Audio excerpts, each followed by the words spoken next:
aromamari.com-ല് നല്ലൊരു വരനെ കണ്ടു. നമുക്കൊന്ന് നോക്കിയാലോ? എന്തായാലും നമ്മൾ അറോമ മാറി തെരഞ്ഞെടുത്തത് ശരിയായ തീരുമാനമായിരുന്നു. അതുകൊണ്ടാണ് നമ്മുടെ മകന് പെണ്ണ് കിട്ടിയത്. aromamari.com വെബ്സൈറ്റ് ആൻഡ് മൊബൈൽ ആപ്ലിക്കേഷനിലൂടെ ജീവിത പങ്കാളിയെ കണ്ടെത്തൂ. രജിസ്ട്രേഷൻ തികച്ചും സൗജന്യം.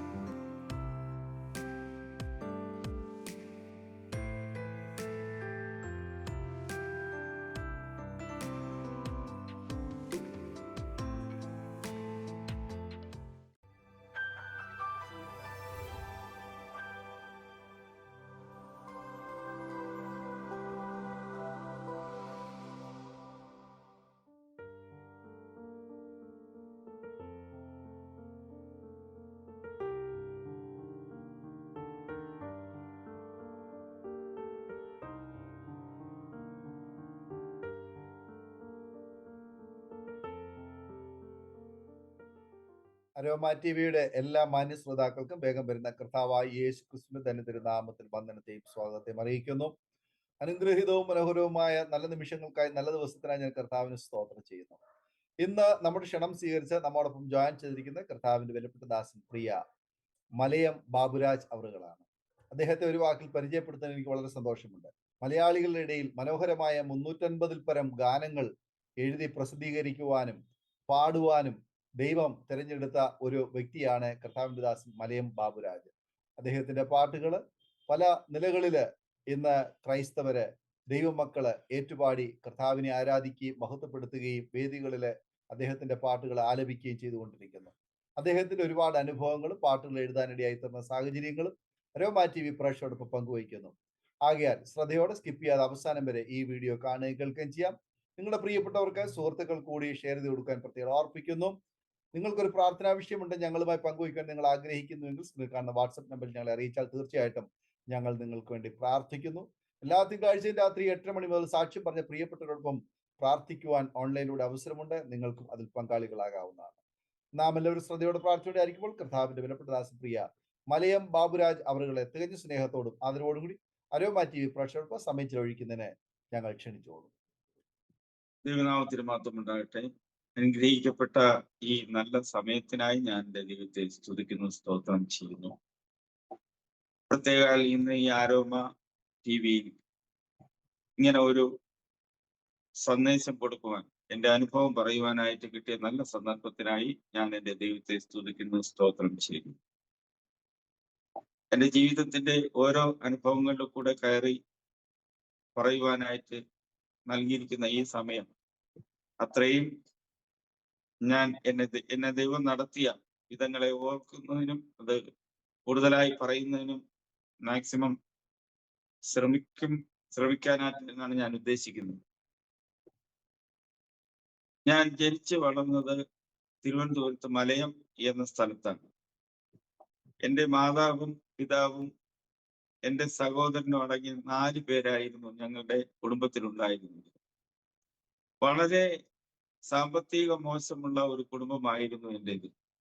പക്ഷെ ആ സന്ദർഭത്തിലൊക്കെയും എൻ്റെ പിതാവ് വളരെ തികഞ്ഞ ഒരു മദ്യപാനിയായിരുന്നു. ഞങ്ങളുടെ കുടുംബം അത്രയ്ക്ക് ശോചനീയമായ ഒരവസ്ഥയിൽ കൂടെ പോകുമ്പോഴും എൻ്റെ മാതാവ് വളരെ പ്രാർത്ഥനാ അനുഭവമുള്ള ഒരു വ്യക്തിയായിരുന്നു. അതുകൊണ്ട് തന്നെ ഞങ്ങൾ ക്രിസ്തീയ മാർഗത്തിൽ വന്നത് കൊണ്ട് ഒരിക്കലും അതിൽ നിന്ന് വ്യതിചലിച്ചു പോകുവാനായിട്ട് ഞങ്ങൾക്ക് ഇടവന്നില്ല. പ്രാർത്ഥനയുടെ ഒരു പ്രത്യേക വലയം ഞങ്ങൾക്ക് ചുറ്റും ഉണ്ടായിരുന്നു. ഞങ്ങൾ 2 പേരും അന്ന് കുഞ്ഞുനാൾ മുതലേ തന്നെ ദൈവത്തിന് വേണ്ടി പാടുകയും ദൈവത്തിന് വേണ്ടി പ്രവർത്തിക്കുകയും ചെയ്യുന്ന ഒരു അനുഭവം ഞങ്ങൾക്കുണ്ടായിരുന്നു. ഒരു നേരത്തെ ഭക്ഷണം പോലും കഴിക്കുവാൻ നിവൃത്തിയില്ലാത്ത അവസ്ഥയിൽ പോലും അമ്മ ഞങ്ങളെ വിളിച്ച് ഇരുത്തി പ്രാർത്ഥിക്കുന്ന ഒരു അനുഭവം ഉണ്ടായിരുന്നു. പക്ഷെ ആത്മീയമായിട്ടുള്ള ആഹാരം നമുക്ക് ധാരാളം കിട്ടുമായിരുന്നു. എന്നാൽ ഭൗമികമായിട്ടുള്ള ആഹാരം ഞങ്ങൾക്ക് വളരെ കുറവായിരുന്നു. എന്നിരുന്നാൽ തന്നെയും രാത്രികാലങ്ങളിൽ ചില ദിവസങ്ങളിൽ പ്രിയ മാതാവ് ഒരു ഗ്ലാസ് വെള്ളം തന്നിട്ട് ആയിരിക്കും ഞങ്ങളെ കിടത്തി ഉറക്കുന്നത്. പിറ്റേ ദിവസവും അത് തന്നെയാണ്. പക്ഷെ എങ്കിലും പ്രഭാത പൊട്ടിവിടുന്നതിന് മുന്നമേ പ്രിയ മാതാവ് ഞങ്ങളെ വിളിച്ച് ഉണർത്തി പ്രാർത്ഥിക്കുക എന്നുള്ളൊരു അനുഭവം ഉണ്ടായിരുന്നു. അങ്ങനെ ഞങ്ങൾ വളരെ സാമ്പത്തിക പിന്നോക്കമുള്ള കുടുംബമായിരുന്നെങ്കിലും വിദ്യാഭ്യാസത്തിന് വളരെ ആഗ്രഹമുണ്ടായിരുന്നു. ആ സമയത്തൊക്കെയും നമുക്ക് വിദ്യാഭ്യാസം ചെയ്യുവാനുള്ള സാമ്പത്തിക സാധ്യതകളൊന്നും തന്നെ ഇല്ലായിരുന്നു. എന്നിരുന്നാൽ പോലും ഞങ്ങൾ ഉള്ള പരിധിയിൽ നിന്ന് പഠിക്കുകയും പാഠങ്ങൾ ഉൾക്കൊള്ളുകയും ചെയ്യുന്ന ഒരു സ്വഭാവം എനിക്കും എൻ്റെ ജ്യേഷ്ഠനും ഉണ്ടായിരുന്നു. പക്ഷെ അന്നത്തെ കാലങ്ങളിൽ ഞങ്ങൾക്ക് ആഹാരത്തിന് വേണ്ടി ചില ഭവനങ്ങളിൽ പോലും ചെന്ന് യാചിക്കേണ്ട സ്ഥിതി എൻ്റെ ജീവിതത്തിൽ ഉണ്ടായിട്ടുണ്ട്. പക്ഷെ അന്നത്തെ ആ സാഹചര്യത്തിൽ എൻ്റെ വീട് പോലെ തന്നെയാണ് മറ്റുള്ള വീടുകളും, സമദൂരത്തിൽ തന്നെയാണ് ഈ കാര്യങ്ങൾ മുൻപോട്ട് പോയിക്കൊണ്ടിരുന്നത്. അങ്ങനെ ഇരിക്കെയാണ് എൻ്റെ പിതാവ് മദ്യപാനിയാണെന്ന് ഞാൻ പറഞ്ഞല്ലോ. മദ്യപാനം കിട്ടുന്ന വകയൊക്കെ ഈ മദ്യപാനത്തിൽ ചെലവഴിക്കുകയും വീട്ടുകാര്യങ്ങളിൽ അധികം ശ്രദ്ധ ചെലുത്താതെയൊക്കെ ഇരിക്കുന്ന കാലഘട്ടത്തിൽ ഞങ്ങൾ കുഞ്ഞുനാളിലെ അടുത്തുള്ള ഒരു CSI ചർച്ചിലായിരുന്നു സൺഡേ സ്കൂൾ പഠിക്കാൻ പോകുന്നത്. ഞങ്ങൾ സൺഡേ സ്കൂൾ പഠിച്ച് അന്നത്തെ ആ കാലഘട്ടങ്ങളിൽ ആ CSI ചർച്ചിൽ ഉണ്ടായിരിക്കുന്ന എല്ലാ മത്സരങ്ങൾക്കും കടന്നു പോവുകയും അതിനെല്ലാം ഫസ്റ്റ് വാങ്ങുകയും ചെയ്യുന്ന ഒരു സ്വഭാവം അന്നുണ്ടായിരുന്നു. എൻ്റെ ജ്യേഷ്ഠൻ ഒരു തികഞ്ഞ ഒരു ഗായകനായിരുന്നു. ജയരാജ് എന്നുള്ള പേര് ഇന്ന് ക്രിസ്തീയ കോളത്തിൽ അനേക CD-കളിൽ അദ്ദേഹത്തിന്റെ ഫോട്ടോയും അദ്ദേഹത്തിന്റെ പാട്ടുകളും ഒക്കെ നിറഞ്ഞു നിന്നിരുന്ന ഒരു കാലമുണ്ടായിരുന്നു. എന്നെ സംബന്ധിച്ചിടത്തോളം എൻ്റെ SSLC പഠനം കഴിഞ്ഞ് ഉപരിപഠനത്തിനൊക്കെ പോയതിനു ശേഷം ദൈവത്തിന്റെ സന്നിധിയിൽ എനിക്ക് ദൈവത്തെ ഒന്ന് കുറച്ചുകൂടെ രുചിച്ചറിയണമെന്ന് ആഗ്രഹമുണ്ടായിരുന്നു. എങ്കിൽ ഞാൻ കുറച്ചുകൂടെ ഒരു കാര്യം പറയുവാനായിട്ട് വിട്ടുപോയി. ഞാൻ 6ാം ക്ലാസ്സിൽ പഠിക്കുമ്പോഴാണ് എൻ്റെ ദൈവത്തെ സ്വന്തം രക്ഷിതാവായി സ്വീകരിച്ചത്. രക്ഷിതാവായി സ്വീകരിച്ചതിന്റെ ഒരു പ്രത്യേക കാരണം എൻ്റെ ജ്യേഷ്ഠൻ അന്ന് AG ചർച്ചിൽ ഒരു ക്യാമ്പിന് പോകുമായിരുന്നു. ഒരാഴ്ചത്തെ ക്യാമ്പിന് പോയി അവിടെ ചെന്ന് ക്യാമ്പിൽ പോയപ്പോൾ അവന് കിട്ടിയ അനുഭവം എന്തെന്ന് പറഞ്ഞു കഴിഞ്ഞാൽ ഒരു പാട്ടിന്റെ ചില വരികളാണ് എൻ്റെ ജ്യേഷ്ഠനെ യേശുവിനെ രക്ഷിതാവായി സ്വീകരിക്കാൻ ഇടയായിട്ട്. നമുക്കറിയാവുന്ന പഴയ ഗാനമാണ്. എൻ്റെ ആയുസിന്റെ നാളെല്ലാം നീ പോയ വഴിയേ പോകുവാൻ ആശയോടെ ഞാൻ ജീവബലിയായി നൽകുന്നു. ആശയോടെ ഞാൻ ജീവബലിയായി നൽകുന്നു. ഈ പാട്ട് ആ ക്യാമ്പിൽ നിരവധി പ്രാവശ്യം പാടി ആ ക്യാമ്പിൽ എൻ്റെ ജ്യേഷ്ഠൻ അഭിഷേകം പ്രാപിക്കുവാനിടയായി. ആ അഭിഷേകം പ്രാപിച്ച് ക്യാമ്പ് കഴിഞ്ഞ് എൻ്റെ വീട്ടിൽ വന്നപ്പോൾ എൻ്റെ ജ്യേഷ്ഠൻ എന്നോട് പറഞ്ഞത്, വാ നമുക്ക് പ്രാർത്ഥിക്കാം, നമുക്ക് റൂമിൽ കയറി പ്രാർത്ഥിക്കാമെന്ന് പറഞ്ഞപ്പോൾ ഞാൻ പറഞ്ഞു, അതെന്താണ് എൻ്റെ ജ്യേഷ്ഠന് ഇതുവരെ ഇല്ലാത്ത ഒരു തോന്നൽ അന്നുണ്ടാവാനുള്ള കാരണം എന്താണ് എന്ന് ഞാൻ എൻ്റെ ജ്യേഷ്ഠനോട് ചോദിച്ചപ്പോൾ എൻ്റെ ഉള്ളിൽ ദൈവത്തിന്റെ ആത്മാവ് വന്നു. ദൈവത്തെ ഞാൻ സ്വന്തം രക്ഷിതാവായി സ്വീകരിച്ചു, ഞാൻ അഭിഷേകം പ്രാപിച്ചു. ആ സ്നേഹവും ആ സന്തോഷവും നിനക്ക് പ്രാപിക്കണ്ടേ? നിനക്ക് പ്രാപിക്കണമെങ്കിൽ വാ, നമുക്ക് ഒരുമിച്ച് പോകാം, പ്രാർത്ഥിക്കാമെന്ന് പറഞ്ഞു. ഞങ്ങൾ റൂമിൽ കയറിയിരുന്ന് പാടി പ്രാർത്ഥിച്ചുകൊണ്ടിരുന്നപ്പോൾ നേരത്തെ പാടി ഈ പാട്ട് തന്നെയാണ് ജ്യേഷ്ഠൻ അവിടെയും പാടിയത്. ഞങ്ങൾ പാടി 5 മിനിറ്റ് കഴിഞ്ഞു, 10 മിനിറ്റ് കഴിഞ്ഞു, ഏകദേശം അരമണിക്കൂറിനകത്ത് തന്നെ ഈ ഗാനം എന്നെ സ്വാധീനിക്കുവാനിടയായി. ഈ പാട്ട് പാടി വളരെയധികം മുന്നോട്ട് പോയപ്പോൾ തന്നെ എന്നിലേക്ക് ആ ആത്മശക്തി ഉണ്ടാകുവാനിടയായി. ഞാൻ അഭിഷേകത്താൽ നിറഞ്ഞു. എൻ്റെ ശബ്ദം വളരെ ഉച്ചത്തിൽ ആകുവാൻ തുടങ്ങി. ചുറ്റുമുള്ള ആൾക്കാർ പലരും ഓടി വന്നിട്ട് എന്താണ് ഈ ബഹളമെന്ന് കേൾക്കുവാനായിട്ട് അടുത്ത് വന്നപ്പോൾ ആ അമ്മ പറഞ്ഞു, എൻ്റെ മക്കൾ അഭിഷേകം പ്രാപിച്ചു, അവർ പ്രാർത്ഥിക്കുകയാണ്. ഹൈന്ദവരായ ആൾക്കാർക്ക് അഭിഷേകം എന്ന് പറഞ്ഞാൽ എന്താണെന്ന് അറിയത്തില്ല. പക്ഷെ അവരോട് സുവിശേഷം പറഞ്ഞ് അമ്മ അന്ന് രാത്രി വിടുവാനിടയായി. പക്ഷെ പിന്നത്തേതിൽ ഓരോ കാലഘട്ടങ്ങളിലും ഈ അഭിഷേകം എന്നെ നടത്തുവാനിടയായി. ഹല്ലേലൂയ. അതുപോലെ തന്നെ എൻ്റെ അനുഭവം പറയുകയാണെന്നുണ്ടെങ്കിൽ ഞാൻ 14-ാമത്തെ വയസ്സിലാണ് ഞാൻ പാട്ടുകളെ കുറിച്ച് കൂടുതലായിട്ട് അറിയുവാനും അതിനെക്കുറിച്ച് ചിന്തിക്കുവാനും ഒക്കെ ഇടയായത്. ഞാൻ സ്കൂളിൽ പഠിക്കുമ്പോൾ ഒരു വിശ്വനാഥൻ സാർ എന്ന് പറഞ്ഞുകൊണ്ടൊരു സാറ് എനിക്ക് മലയാളം സാറായിട്ടുണ്ടായിരുന്നു. അദ്ദേഹം അന്ന് ആൾ ഇന്ത്യ റേഡിയോയിലെ ഗായകനായിരുന്നു, ലളിതഗാനം പാടുന്ന ആളായിരുന്നു. പക്ഷെ അദ്ദേഹം എന്നെയും എൻ്റെ ജ്യേഷ്ഠനെയൊക്കെ ആ നാളുകളിൽ സംഗീതം പഠിപ്പിച്ചു, പാട്ട് പഠിപ്പിച്ചു. എൻ്റെ കുഞ്ഞുനാളിൽ എൻ്റെ അവസ്ഥയെ എനിക്ക് എത്തി നോക്കാൻ പോലും ഒക്കാത്ത അവസ്ഥയിൽ സംഗീതത്തിന്റെ ഭാഗങ്ങളെ കുറിച്ച് കേൾക്കുവാനും മനസ്സിലാക്കുവാനും ഒക്കെ എനിക്കന്ന് ഇടയായി. പക്ഷെ അതെന്റെ ജീവിതത്തിൽ ഒരു ടേണിംഗ് പോയിന്റ് ആയി മാറി എന്നുള്ളത് തന്നെ എനിക്ക് പറയാനായിട്ട് സാധിക്കും. പിന്നത്തേതിൽ ഞാൻ നേരത്തെ പറഞ്ഞല്ലോ, SSLC പഠനം കഴിഞ്ഞിട്ട് ഉപരിപഠനം കഴിഞ്ഞ് എനിക്ക് ഒരാഗ്രഹം തോന്നി, എനിക്ക് ബൈബിൾ കോളേജിൽ പഠിക്കണം, ദൈവത്തിന്റെ വചനം അധികമായി പഠിക്കണമെന്നുള്ള ആഗ്രഹം തോന്നി. പക്ഷെ എനിക്ക് സാഹചര്യങ്ങളൊക്കെ അനുകൂലമായി വന്നപ്പോൾ ഞാൻ എടുത്തു ചാടി പോകുന്നത് പോലെ പോവുകയായിരുന്നു. ലാൻഡ് മാർക്ക് മിഷണറി ബാപ്റ്റിസ്റ്റ് എന്ന് പറഞ്ഞ ഒരു ബൈബിൾ കോളേജിൽ ഞാൻ പഠിക്കുവാനായിട്ട് പോയി. എൻ്റെ മാതാവിനെ വിട്ട് ഞാൻ പിരിഞ്ഞു നിന്നിട്ടില്ല, എൻ്റെ പിതാവിനെ വിട്ട് ഞാൻ പിരിഞ്ഞു നിന്നിട്ടില്ല, എൻ്റെ സഹോദരനെ പിരിഞ്ഞ് ഞാൻ ഒരിക്കലും നിന്നിട്ടില്ല. പക്ഷെ ഞാൻ അങ്ങനെ വിട്ട് ആ ബൈബിൾ കോളേജിൽ പോയപ്പോൾ എനിക്കുണ്ടായ അനുഭവം എന്ന് പറഞ്ഞാൽ വളരെ വളരെ പ്രയാസമുള്ള അനുഭവങ്ങളായിരുന്നു. വേറൊന്നുമല്ല, ഇംഗ്ലീഷ് മീഡിയം ബൈബിൾ കോളേജിലാണ് അന്ന് ഞാൻ പോയത്. പക്ഷെ അന്ന് ബൈബിൾ പഠനങ്ങളെല്ലാം പഠിച്ചു, പഞ്ചഗ്രന്ഥങ്ങളൊക്കെ പഠിച്ച് മുൻപോട്ട് വരുമ്പോൾ ഒരു ക്ലാസ്സിൽ ഞാന് അവര് ഞങ്ങളെ പഠിപ്പിക്കുവാൻ തുടങ്ങി. പരിശുദ്ധാത്മാവ് വന്നു എന്നും വന്നിട്ട് പോയി എന്നും ഉള്ള ഒരു പ്രത്യേക ഒരു പഠനം അവിടെ പഠിപ്പിക്കുവാനിടയായി. പക്ഷെ ഞാനത് കേട്ടപ്പോൾ എനിക്ക് മാനസികമായിട്ട് ഭയങ്കരമായിട്ടുള്ള വിഷമം തോന്നി. കാരണം 6ാം സ്റ്റാൻഡേർഡിൽ പഠിക്കുമ്പോൾ എനിക്ക് കിട്ടിയതായ ആ അഭിഷേകത്തിന്റെ രുചി ഇവര് ഇല്ല എന്ന് പറഞ്ഞാൽ ഞാൻ എങ്ങനെ മനസ്സിലാക്കും? ഞങ്ങൾ 11 പേര് ആ ബൈബിൾ കോളേജിൽ ഉണ്ടായിരുന്നു. പക്ഷെ ഈ 11 പേരും ഒന്നും ഇതിനെക്കുറിച്ച് മറുത്ത് സംസാരിച്ചില്ല. ഞാൻ 11ാമത്തെ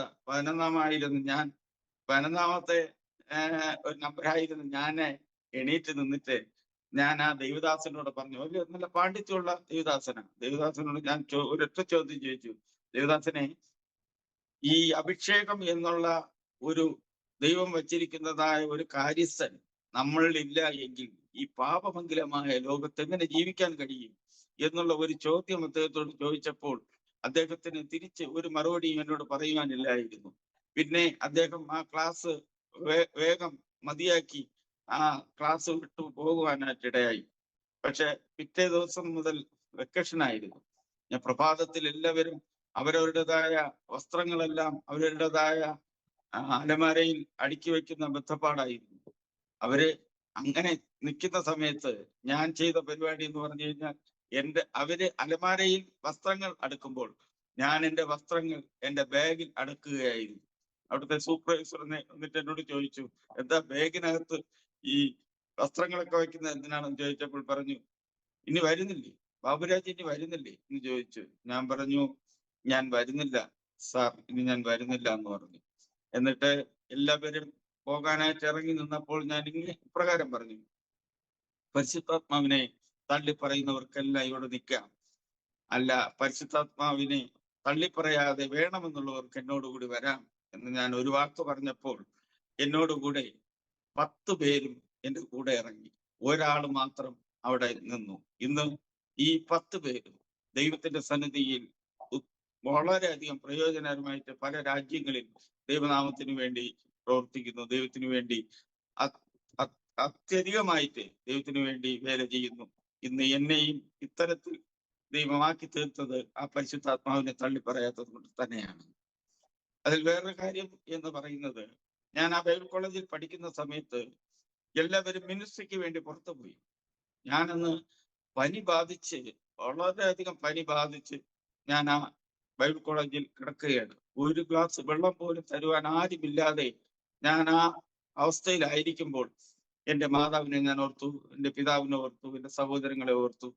ഇവരെയൊക്കെ ഓർക്കാം എന്നുള്ളത് മാത്രമല്ലാതെ എൻ്റെ കിടക്കയിൽ നിന്ന് പോലും എനിക്ക് എണീക്കുവാനൊക്കാത്ത ഒരു പ്രത്യേക ഒരു സാഹചര്യമായിരുന്നു. അപ്പോൾ എന്നോട് ദൈവാത്മാവ് പറഞ്ഞു, നീ പേപ്പർ എടുക്ക്, ഞാൻ പറയുന്ന വരികൾ എഴുത് എന്ന് പറഞ്ഞ് എഴുതി അന്ന് എഴുതി തുടങ്ങിയ ആ ഗാനം ഇന്നും കുറയാതെ ഞാൻ എഴുതിക്കൊണ്ടേയിരിക്കുന്നു.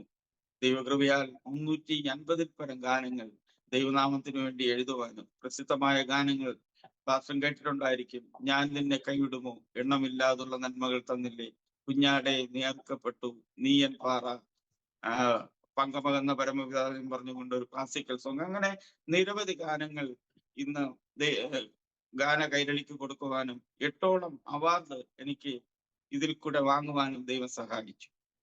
ഇനി പ്രത്യേകമായിട്ട് പറയുവാനുള്ള വേറൊരു കാര്യം എന്ന് പറയുന്നത്, ഞാൻ വിവാഹം കഴിഞ്ഞ് എൻ്റെ സഹധർമ്മിണിയുമായിട്ട് അവരുടെ ഭവനത്തിൽ പാർക്കുന്ന സമയത്ത് ഞാൻ വിവാഹം കഴിഞ്ഞു എന്നുള്ളത് മാത്രമേ ഉള്ളൂ. പക്ഷെ എനിക്ക് ഒരു ഉപജീവന മാർഗമില്ലായിരുന്നു. ഞാൻ വളരെയധികം വേദനയിലും ഭാരത്തിലും ഒക്കെ ആയിരുന്നു. ഞാൻ എങ്ങനെ എൻ്റെ കുടുംബത്തെ നോക്കും എന്നൊക്കെ പറഞ്ഞിട്ട് ഞാൻ വളരെ വേദനിച്ചപ്പോൾ പുറത്ത് പലരുടെ കൂടെയും ഞാൻ ജോലിക്ക് പോകുന്ന ഒരവസ്ഥ ഉണ്ടായിരുന്നു. ഒരു ദിവസം ഞാൻ ജോലി കഴിഞ്ഞ് സമയമായപ്പോൾ ഞാൻ ആകാശത്ത് നോക്കിയിട്ട് എൻ്റെ ദൈവത്തോട് ചോദിച്ചു, കർത്താവേ, എൻ്റെ ജീവിതത്തിന്റെ അവസാനം വരെ എനിക്കിതാണോ എന്നുള്ളത് ഞാൻ ചോദിച്ചു വളരെ വേദനപ്പെട്ട് ഭാരപ്പെട്ട് ഞാൻ അങ്ങനെ പറഞ്ഞിട്ട് ആ ജോലി കഴിഞ്ഞ് ഞാൻ ഭവനത്തിൽ വരുമ്പോൾ എനിക്ക് സർക്കാർ ജോലി ചെയ്യുന്നതിന് വേണ്ടിയുള്ള ഒരു അപ്പോയിന്റ്മെന്റ് ഓർഡർ എൻ്റെ കട്ടിലിൽ കിടക്കുന്നത് എനിക്ക് കാണുവാനിടയായി. അതോടുകൂടി ഞാൻ ഗവൺമെന്റ് പ്രസിൽ ജോലിക്ക് കയറുകയും 28 വർഷം സർക്കാരിനെ സേവിച്ച് നല്ല ഒരു നിലവാരത്തിൽ പെൻഷൻ പറ്റുവാൻ ദൈവം എന്നെ സഹായിച്ചു. ഇതെല്ലാം ഞാൻ അറിഞ്ഞിടത്തോളം ഞാൻ അന്ന് 6ാം ക്ലാസ്സിൽ ഞാൻ അനുഭവിച്ച അഭിഷേകമാണ് എന്നെ കൊണ്ടെത്തിച്ചതെന്ന് എനിക്ക് പറയുന്നതിൽ യാതൊരു വിധമായ മടിയുമില്ല. എനിക്ക് കൃപയാൽ ഞങ്ങൾക്ക് 2 മക്കളെ ദൈവം തന്നു. മൂത്ത ആളിന്റെ പേര് ജിജോ വി രാജ്, മരുമകളുടെ പേര് ജാൻസി.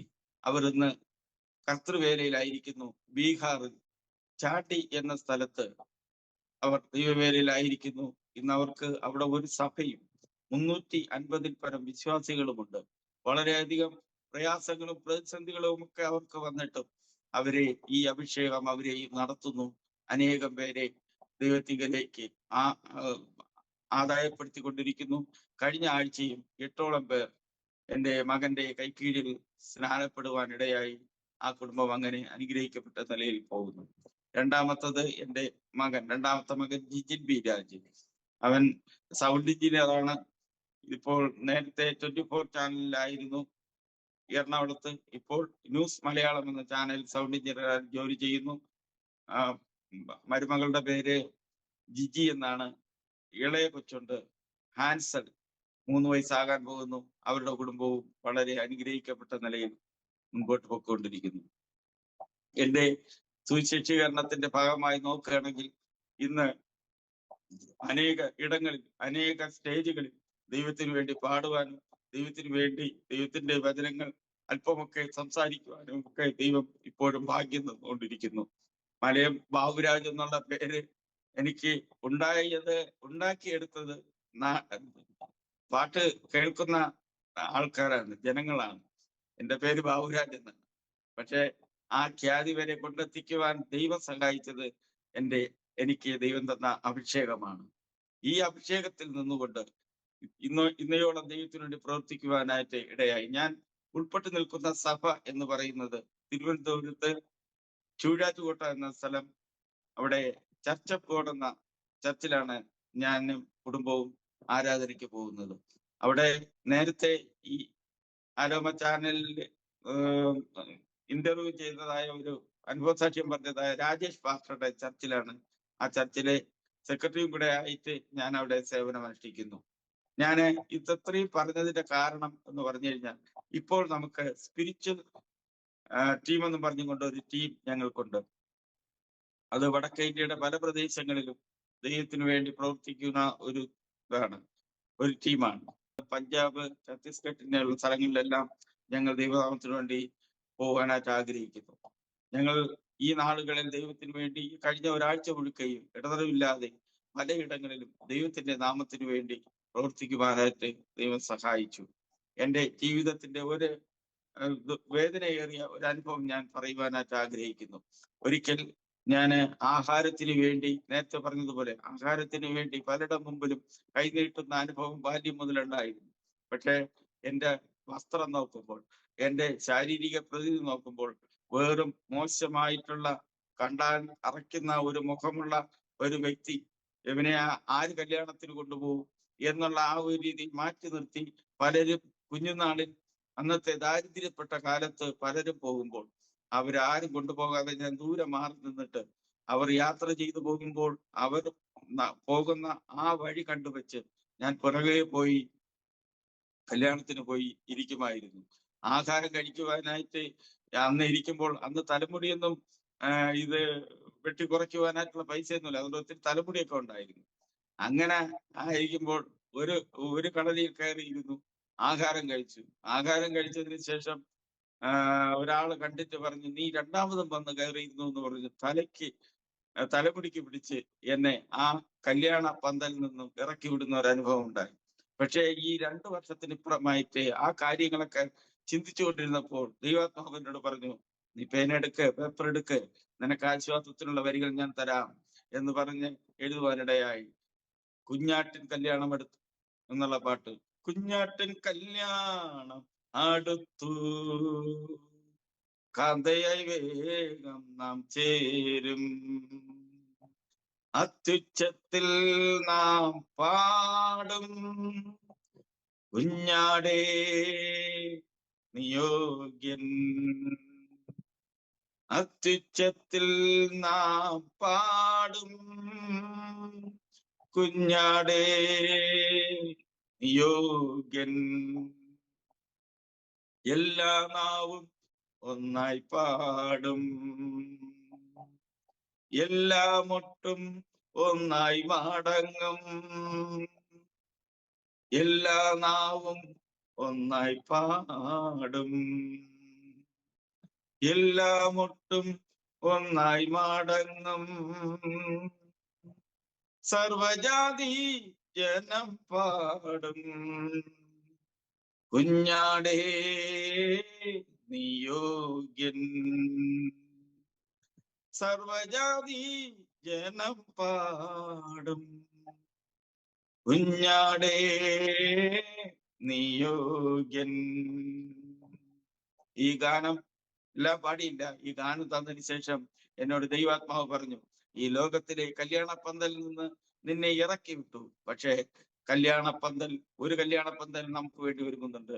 ആകാശത്ത് ആ കല്യാണ മണിപ്പന്തലിൽ നിന്ന് നിനക്ക് കല്യാണ വസ്ത്രം തരും, നിന്നെ ഒരിക്കലും ആ കല്യാണ പന്തലിൽ നിന്ന് പുറത്താക്കുകയില്ല എന്ന് പറഞ്ഞ് ആശ്വാസത്തിന്റെ വാക്കുകൾ തന്ന് ഈ ഗാനം ഇന്നും നിരവധി സ്റ്റേജുകളിൽ പാടുവാൻ ദൈവം ഭാഗ്യം തന്നു. ദൈവത്തിന്റെ സന്നിധിയിൽ വളരെ സന്തോഷത്തോടുകൂടി പറയുവാനുള്ള ഒരു കാര്യമാണ് ഞാൻ നിന്നെ കൈവിടുമോ എന്നുള്ള ഗാനം എഴുതുവാനുള്ള കാരണം. ഞാൻ നിന്നെ കൈവിടുമോ എന്നുള്ള ഗാനം എഴുതുവാനുള്ള കാരണം പ്രത്യേകമായിട്ട് അതിനെക്കുറിച്ച് ഒരു അനുഭവ സാക്ഷി ഇതിൽ കൂടെ പറയാതിരുന്നാൽ അത് ഈ സമയം അതിൽ മോശമായി പോകും, ദൈവത്തിന്റെ സന്നിധിയിൽ നന്ദികേടായി പോകും. ഞാന് എന്റെ പിതാവ് ഹോസ്പിറ്റലായിരിക്കുമ്പോൾ പിതാവിന് വേണ്ടി ആഹാരം കൊണ്ടുപോവുകയായിരുന്നു. ആഹാരം കൊണ്ടുപോയപ്പോൾ ഞാൻ ഓടിച്ച വാഹനം 2 വീലർ അപകടത്തിൽപ്പെട്ടു. ആ 2 വീലറിന്റെ അടിയിലായപ്പോഴേക്കും ഒരു പേരധികമായിട്ട് പറയുന്നില്ല എങ്കിലും ഒരു ദൈവദാസൻ അതുവഴി കടന്നുപോയി. എനിക്ക് അദ്ദേഹത്തിന് അറിയാം, അദ്ദേഹത്തിന് എന്നെയും അറിയാം. ഞാനിങ്ങനെ കൈയെടുത്ത് കാണിച്ചു ഈ വാഹനം ഒന്ന് നിവർത്താനായിട്ട്. പക്ഷെ അദ്ദേഹം അത് ചെയ്തില്ല, അദ്ദേഹം മാറിപ്പോയി. എന്നാൽ പരിചയമില്ലാത്ത 1-2 പേര് കടന്നു വന്നിട്ട് ഈ വാഹനം എടുത്ത് അതിൽ നിന്ന് ഞാൻ രക്ഷപ്പെടുവാനായിട്ട് ഇടയായി. എന്നെ ആ നല്ല ശബരിയക്കാരനിലേക്ക് ആ സംഭവം കൊണ്ടുപോയി. വഴിയരികിൽ മുറിവേറ്റ് കിടന്ന ആ അർത്ഥപ്രാണനായി കിടന്ന ആ മനുഷ്യരെ എണ്ണയും വീഞ്ഞും കൊടുത്ത സംഭവത്തിലേക്ക് എന്റെ സംഭവം കൊണ്ടുപോയി. ഞാൻ വീട്ടിൽ ചെന്നു. ഞാൻ അങ്ങോട്ടും ഇങ്ങോട്ടും നടന്നു. ഒരു രക്തത്തിന് രക്തവും മാംസത്തിന് മാംസവും എന്ന് ഘോഷിക്കുന്ന പല വ്യക്തികളും നമ്മെ കണ്ടിട്ടും കാണാതെ പോകുമ്പോൾ ദൈവം നിയോഗിച്ച ആൾക്കാർ വന്ന് എന്നെ രക്ഷപ്പെടുത്തി. പക്ഷെ എന്നെ ആ നല്ല ശബരിയക്കാരിലേക്ക് കൊണ്ടുപോയപ്പോൾ എഴുതിയ പാട്ടാണ്, വഴിയരികിൽ നീ കിടന്നപ്പോൾ പലരും നിന്നെ കണ്ട് മാറിപ്പോയി. ആ നേരവും നിന്റെ ചാരം ഞാൻ വന്നു, മൃദുവായി കാതിൽ ചൊല്ലി, ഞാൻ നിന്നെ കൈവിടുമോ എന്നുള്ള വരി എഴുതിയത് അങ്ങനെയാണ്. അതേപോലെ 350 ഗാനങ്ങൾ എഴുതിയതിൽ ഏറെക്കുറയും വളരെ അനുഭവത്തിൽ കൂടെയുള്ള ഗാനങ്ങൾ തന്നെയാണ്. എനിക്ക് പ്രത്യേകമായിട്ട് എൻ്റെ മൂത്ത മകനെ കുറിച്ച് പറയുവാനായിട്ടുള്ള ഒരു അനുഭവമുണ്ട്. എൻ്റെ മകൻ +2 കഴിഞ്ഞതിന് ശേഷം എന്നോട് പറഞ്ഞു, പപ്പ, ഞാൻ 5 വർഷത്തിനകത്ത് PSC എഴുതി ഞാനൊരു ജോലി വാങ്ങുമെന്ന് പറഞ്ഞു. അപ്പൊ ഞാൻ പറഞ്ഞു, മോനെ, നിന്റെ ഇഷ്ടം നടക്കട്ടെ എന്ന് പറഞ്ഞു. പക്ഷെ അതങ്ങനെ പറഞ്ഞു എങ്കിലും PSC പഠനം നിരവധി ഇങ്ങനെ നടന്നുകൊണ്ടിരുന്നു. ഒരു ദിവസം അവന് അടുത്തുള്ള ഒരു കൂട്ടായ്മയിൽ ദൈവത്തെ പാടി മഹത്വപ്പെടുത്തുന്ന ഒരു കൂട്ടായ്മയുണ്ട്, ചെറിയ കൂട്ടായ്മ. ആ കൂട്ടായ്മയിൽ പോയപ്പോൾ എൻ്റെ മകൻ അഭിഷേകം പ്രാപിക്കുവാനിടയായി. രാത്രി 9 മണിക്ക് വീട്ടിൽ വന്ന് ആരാധന തുടങ്ങി. ആ അഭിഷേകം രാത്രി 2:30 മണി വരെയും ആ അഭിഷേകം വിവിധ ഭാഷകളാൽ ആരാധിച്ച് ദൈവത്തെ മഹത്വപ്പെടുത്തി. പിറ്റേ ദിവസം എൻ്റെ മകൻ എന്നെ കെട്ടിപ്പിടിച്ചിട്ട് പറഞ്ഞു, പപ്പ, എനിക്ക് ഈ ലോകത്തിലെ ഒരു ജോലിയും എനിക്ക് വേണ്ട, ഈ ലോകത്തിലെ ഗവൺമെന്റിന്റെ ജോലി എനിക്ക് വേണ്ട, എനിക്ക് കർത്താവിന്റെ വേല മതി എന്ന് പറഞ്ഞ് അങ്ങനെ ഒരാഴ്ചക്കകത്ത് ദൈവത്തിന്റെ വചനം പഠിക്കുവാനായിട്ട് ആക്കുകയും 3 വർഷം ദൈവപഠനം കഴിഞ്ഞതിന് ശേഷം ഇപ്പോൾ ബീഹാറിൽ ദൈവവേല ചെയ്യുന്നു. 350-ൽ പരം വിശ്വാസികളുമുണ്ട് ദൈവവേലയിലായിരിക്കുന്നു.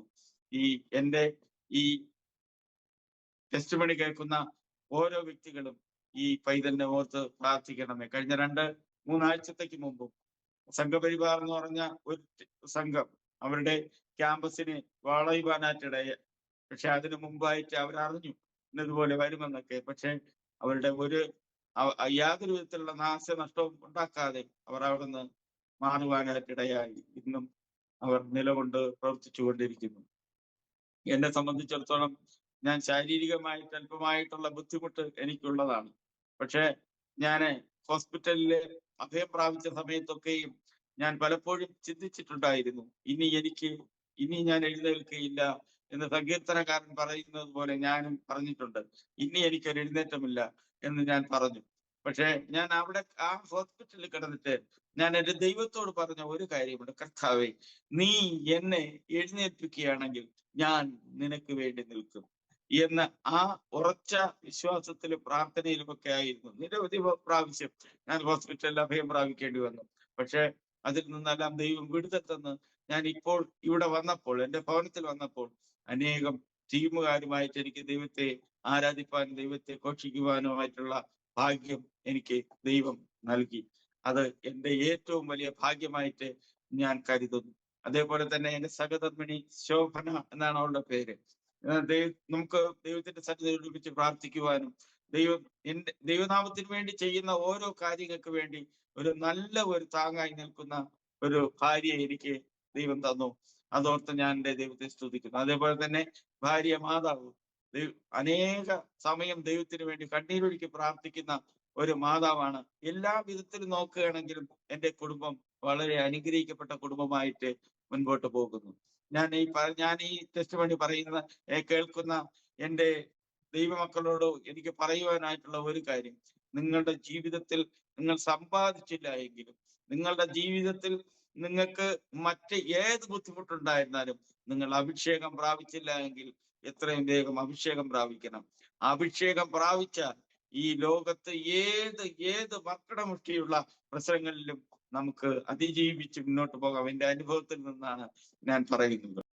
നേരത്തെ പറഞ്ഞ ഒരു പാട്ടാണല്ലോ ഞാൻ നിന്നെ കൈവിടുമോ, അതിനോട് ചേർന്നുള്ള ഒരു പാട്ടാണ് കുഞ്ഞാടേ നീ അറുക്കപ്പെട്ടു എന്നുള്ള ഗാനം. ആ പാട്ട്, കുഞ്ഞാടേ നീ അറുക്കപ്പെട്ടു, എനിക്കായി നീ തകർക്കപ്പെട്ടു, കുഞ്ഞാടേ നീ അറുക്കപ്പെട്ടു, എനിക്കായി നീ തകർക്കപ്പെട്ടു, എന്റെ ഘോര പാപം ചുമന്നൊഴിപ്പാൻ എനിക്കായി നിന്നീണം ചൊരിഞ്ഞു, എന്റെ ഘോര പാപം ചുമന്നൊഴിപ്പാൻ എനിക്കായി നിന്നീണം ചൊരിഞ്ഞു, കുഞ്ഞാടേ നീ അറുക്കപ്പെട്ടു, എനിക്കായി നീ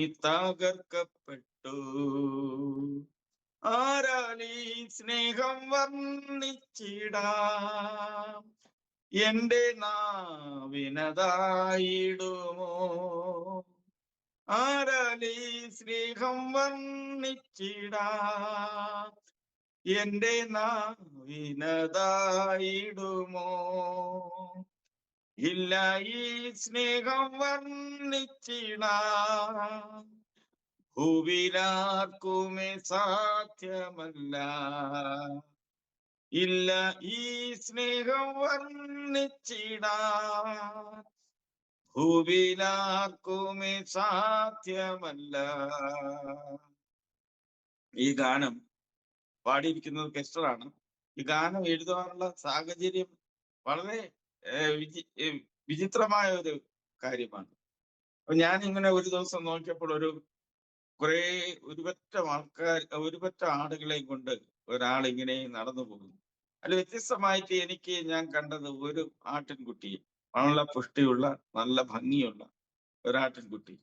ഈ ആട്ടിൻകുട്ടിയെ ഇങ്ങനെ കണ്ടപ്പോൾ എന്റെ മനസ്സിലേക്ക് കുഞ്ഞാടിനെ കുറിച്ച് ഒരു ചിന്ത വന്നു. ഈ കുഞ്ഞാട് അറുക്കപ്പെട്ടു. ഈ ഈ ഈ ഈ ആട്ടിന്റെ കുട്ടി, ഈ കുഞ്ഞ് ഇത്രയും ഭംഗിയാണെങ്കിൽ അറുക്കപ്പെട്ട കുഞ്ഞാട് എത്രമാത്രം ഭംഗിയുള്ളതായിരിക്കും എന്നുള്ളതിനെ കുറിച്ച് ഞാൻ ഒത്തിരി കാര്യങ്ങൾ ചിന്തിച്ച് ആ ക്രൂശീകരണത്തിന്റെ ആ രംഗത്തേക്ക് കൊണ്ടുപോയി. ദൈവം ക്രിസ്തു ക്രൂശിലായതും അറുക്കപ്പെട്ടതും തകർക്കപ്പെട്ടതും, അങ്ങനെ ആ ഒരു ചരിത്രത്തിലേക്ക് എന്റെ മനസ്സ് പോയപ്പോൾ എഴുതിയ ഗാനമാണ് കുഞ്ഞാടെ നീ അറുക്കപ്പെട്ടു, എനിക്കായി നീ തകർക്കപ്പെട്ടു എന്നുള്ള ഗാനം എഴുതാനുള്ള കാരണമുണ്ടായത്. അത് എഴുതിയതിന്റെ പ്രത്യേക കാരണം തന്നെ ആ വാഴ്ത്തപ്പെട്ട കർത്താവായ ക്രിസ്തു, ഈ ക്രിസ്തുവിന്റെ നീളം എന്നിലേക്ക് വന്നത് കൊണ്ട് മാത്രമാണ് എനിക്ക് ഈ ഗാനം എഴുതുവാനായിട്ട് ഇടയായത്. ഇന്ന് കേരളത്തിന്റെ മിക്ക സ്ഥലങ്ങളിലും പലയിടങ്ങളിലും കർത്തൃമേശയ്ക്ക് ഈ ഗാനം പ്രധാനമായിട്ട് പാടാറുണ്ട്. ഞാൻ ഇത് പറഞ്ഞതിന്റെ കാരണം ഒരു പൂഴ്ചയ്ക്ക് വേണ്ടിയല്ല. ഈ എളിയവനായി എന്നെ കൊണ്ട് തൂലിക ജലിപ്പിക്കുവാൻ ദൈവം എനിക്ക് ഇടം നൽകിയത് എത്രത്തോളം ഭംഗിയായിട്ട് ഇത് ലോകം അത് ഏറ്റെടുത്തു എന്നുള്ളതിന്റെ ഒരു പ്രത്യേകത കൊണ്ട് മാത്രമാണ് ഞാൻ ആ ഗാനത്തിന് അതിനും ഞാൻ തന്നെ കൈയിടുമോ എന്നുള്ള ഗാനത്തിനും മോശവത്സര ശാസ്ത്രി പുരസ്കാരം എന്നുള്ള ഒരു പുരസ്കാരം എന്നെ തേടിയെത്തി. അന്ന് കേരളത്തിലെ 15 എഴുത്തുകാരുണ്ടായിരുന്നു. നമ്മളെ ഇന്ന് നിത്യതയിൽ വിശ്രമിക്കുന്ന നമ്മളുടെ ഭക്തവത്സലൻ പാസ്റ്റർ, അതേപോലെ നിരവധി എഴുത്തുകാര്, ഗാന രചയിതാക്കള് എന്നുണ്ടായിരുന്നു. 15 എഴുത്തുകാരുടെ കൂട്ടത്തിൽ എളിയവനായ എന്നെയും ഈ ഗാനത്തില് തിരഞ്ഞെടുക്കുവാനായിട്ടിടയായി.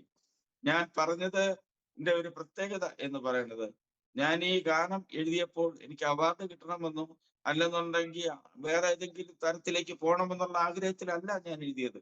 പക്ഷേ ലോകം അത് ഏറ്റെടുത്തപ്പോൾ എന്നെ ദൈവം ഒരു സമ്മാനം തന്നില്ല എങ്കിൽ ദൈവം അത് ഒരു പ്രത്യേകത, ഒരു ഇതായിരുന്നു. ആ അനുഭവം എന്ന് പറഞ്ഞാൽ ഭയങ്കരമായിരുന്നു. ഞാന് ഈ അവാർഡിന് വേണ്ടി എനിക്ക് ഒരു രാത്രി ഞാന് ഇങ്ങനെ കിടക്കുമ്പോൾ എനിക്കൊരു കാള് വന്നു.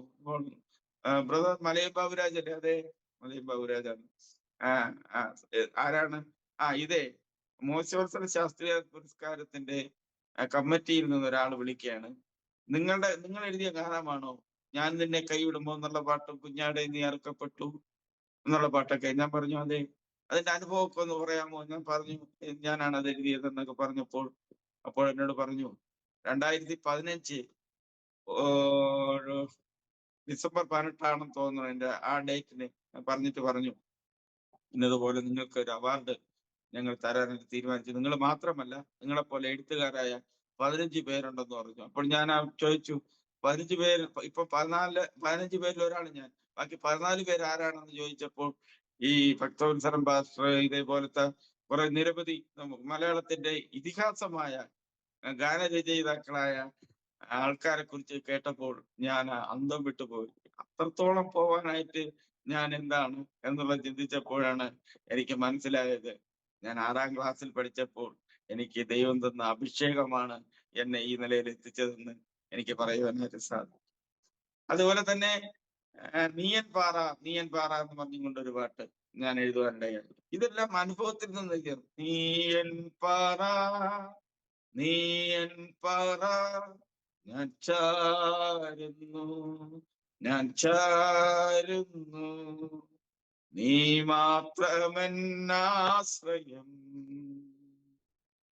ഈ മൺകൂടാരം വൻ ഭാരത്താ ഉടഞ്ഞു തകർന്നിടുമോ ഈ മണ്ണോട് ഞാൻ ചേരുവോളം പാടുമേ ഞാൻ പാടുമേ നീ മാത്രമെന്നാശ്രയം. ഈ ഗാനം അതേപോലെ ഒരു ഭയങ്കര അനുഭവത്തിൽ നിന്ന് എഴുതിയതാണ്. അത് കേട്ടാൽ ചിരിക്കുകയും ചെയ്യാം, ചിന്തിക്കുകയും ചെയ്യാം. അങ്ങനത്തെ ഒരു സവിശേഷതയുള്ള സംഭവമായിരുന്നു. ഒരു കല്യാണ വീട്. ഞാൻ ആ കല്യാണ വീട്ടിൽ ശ്രമദാനത്തിന് വേണ്ടി പോയതാണ്.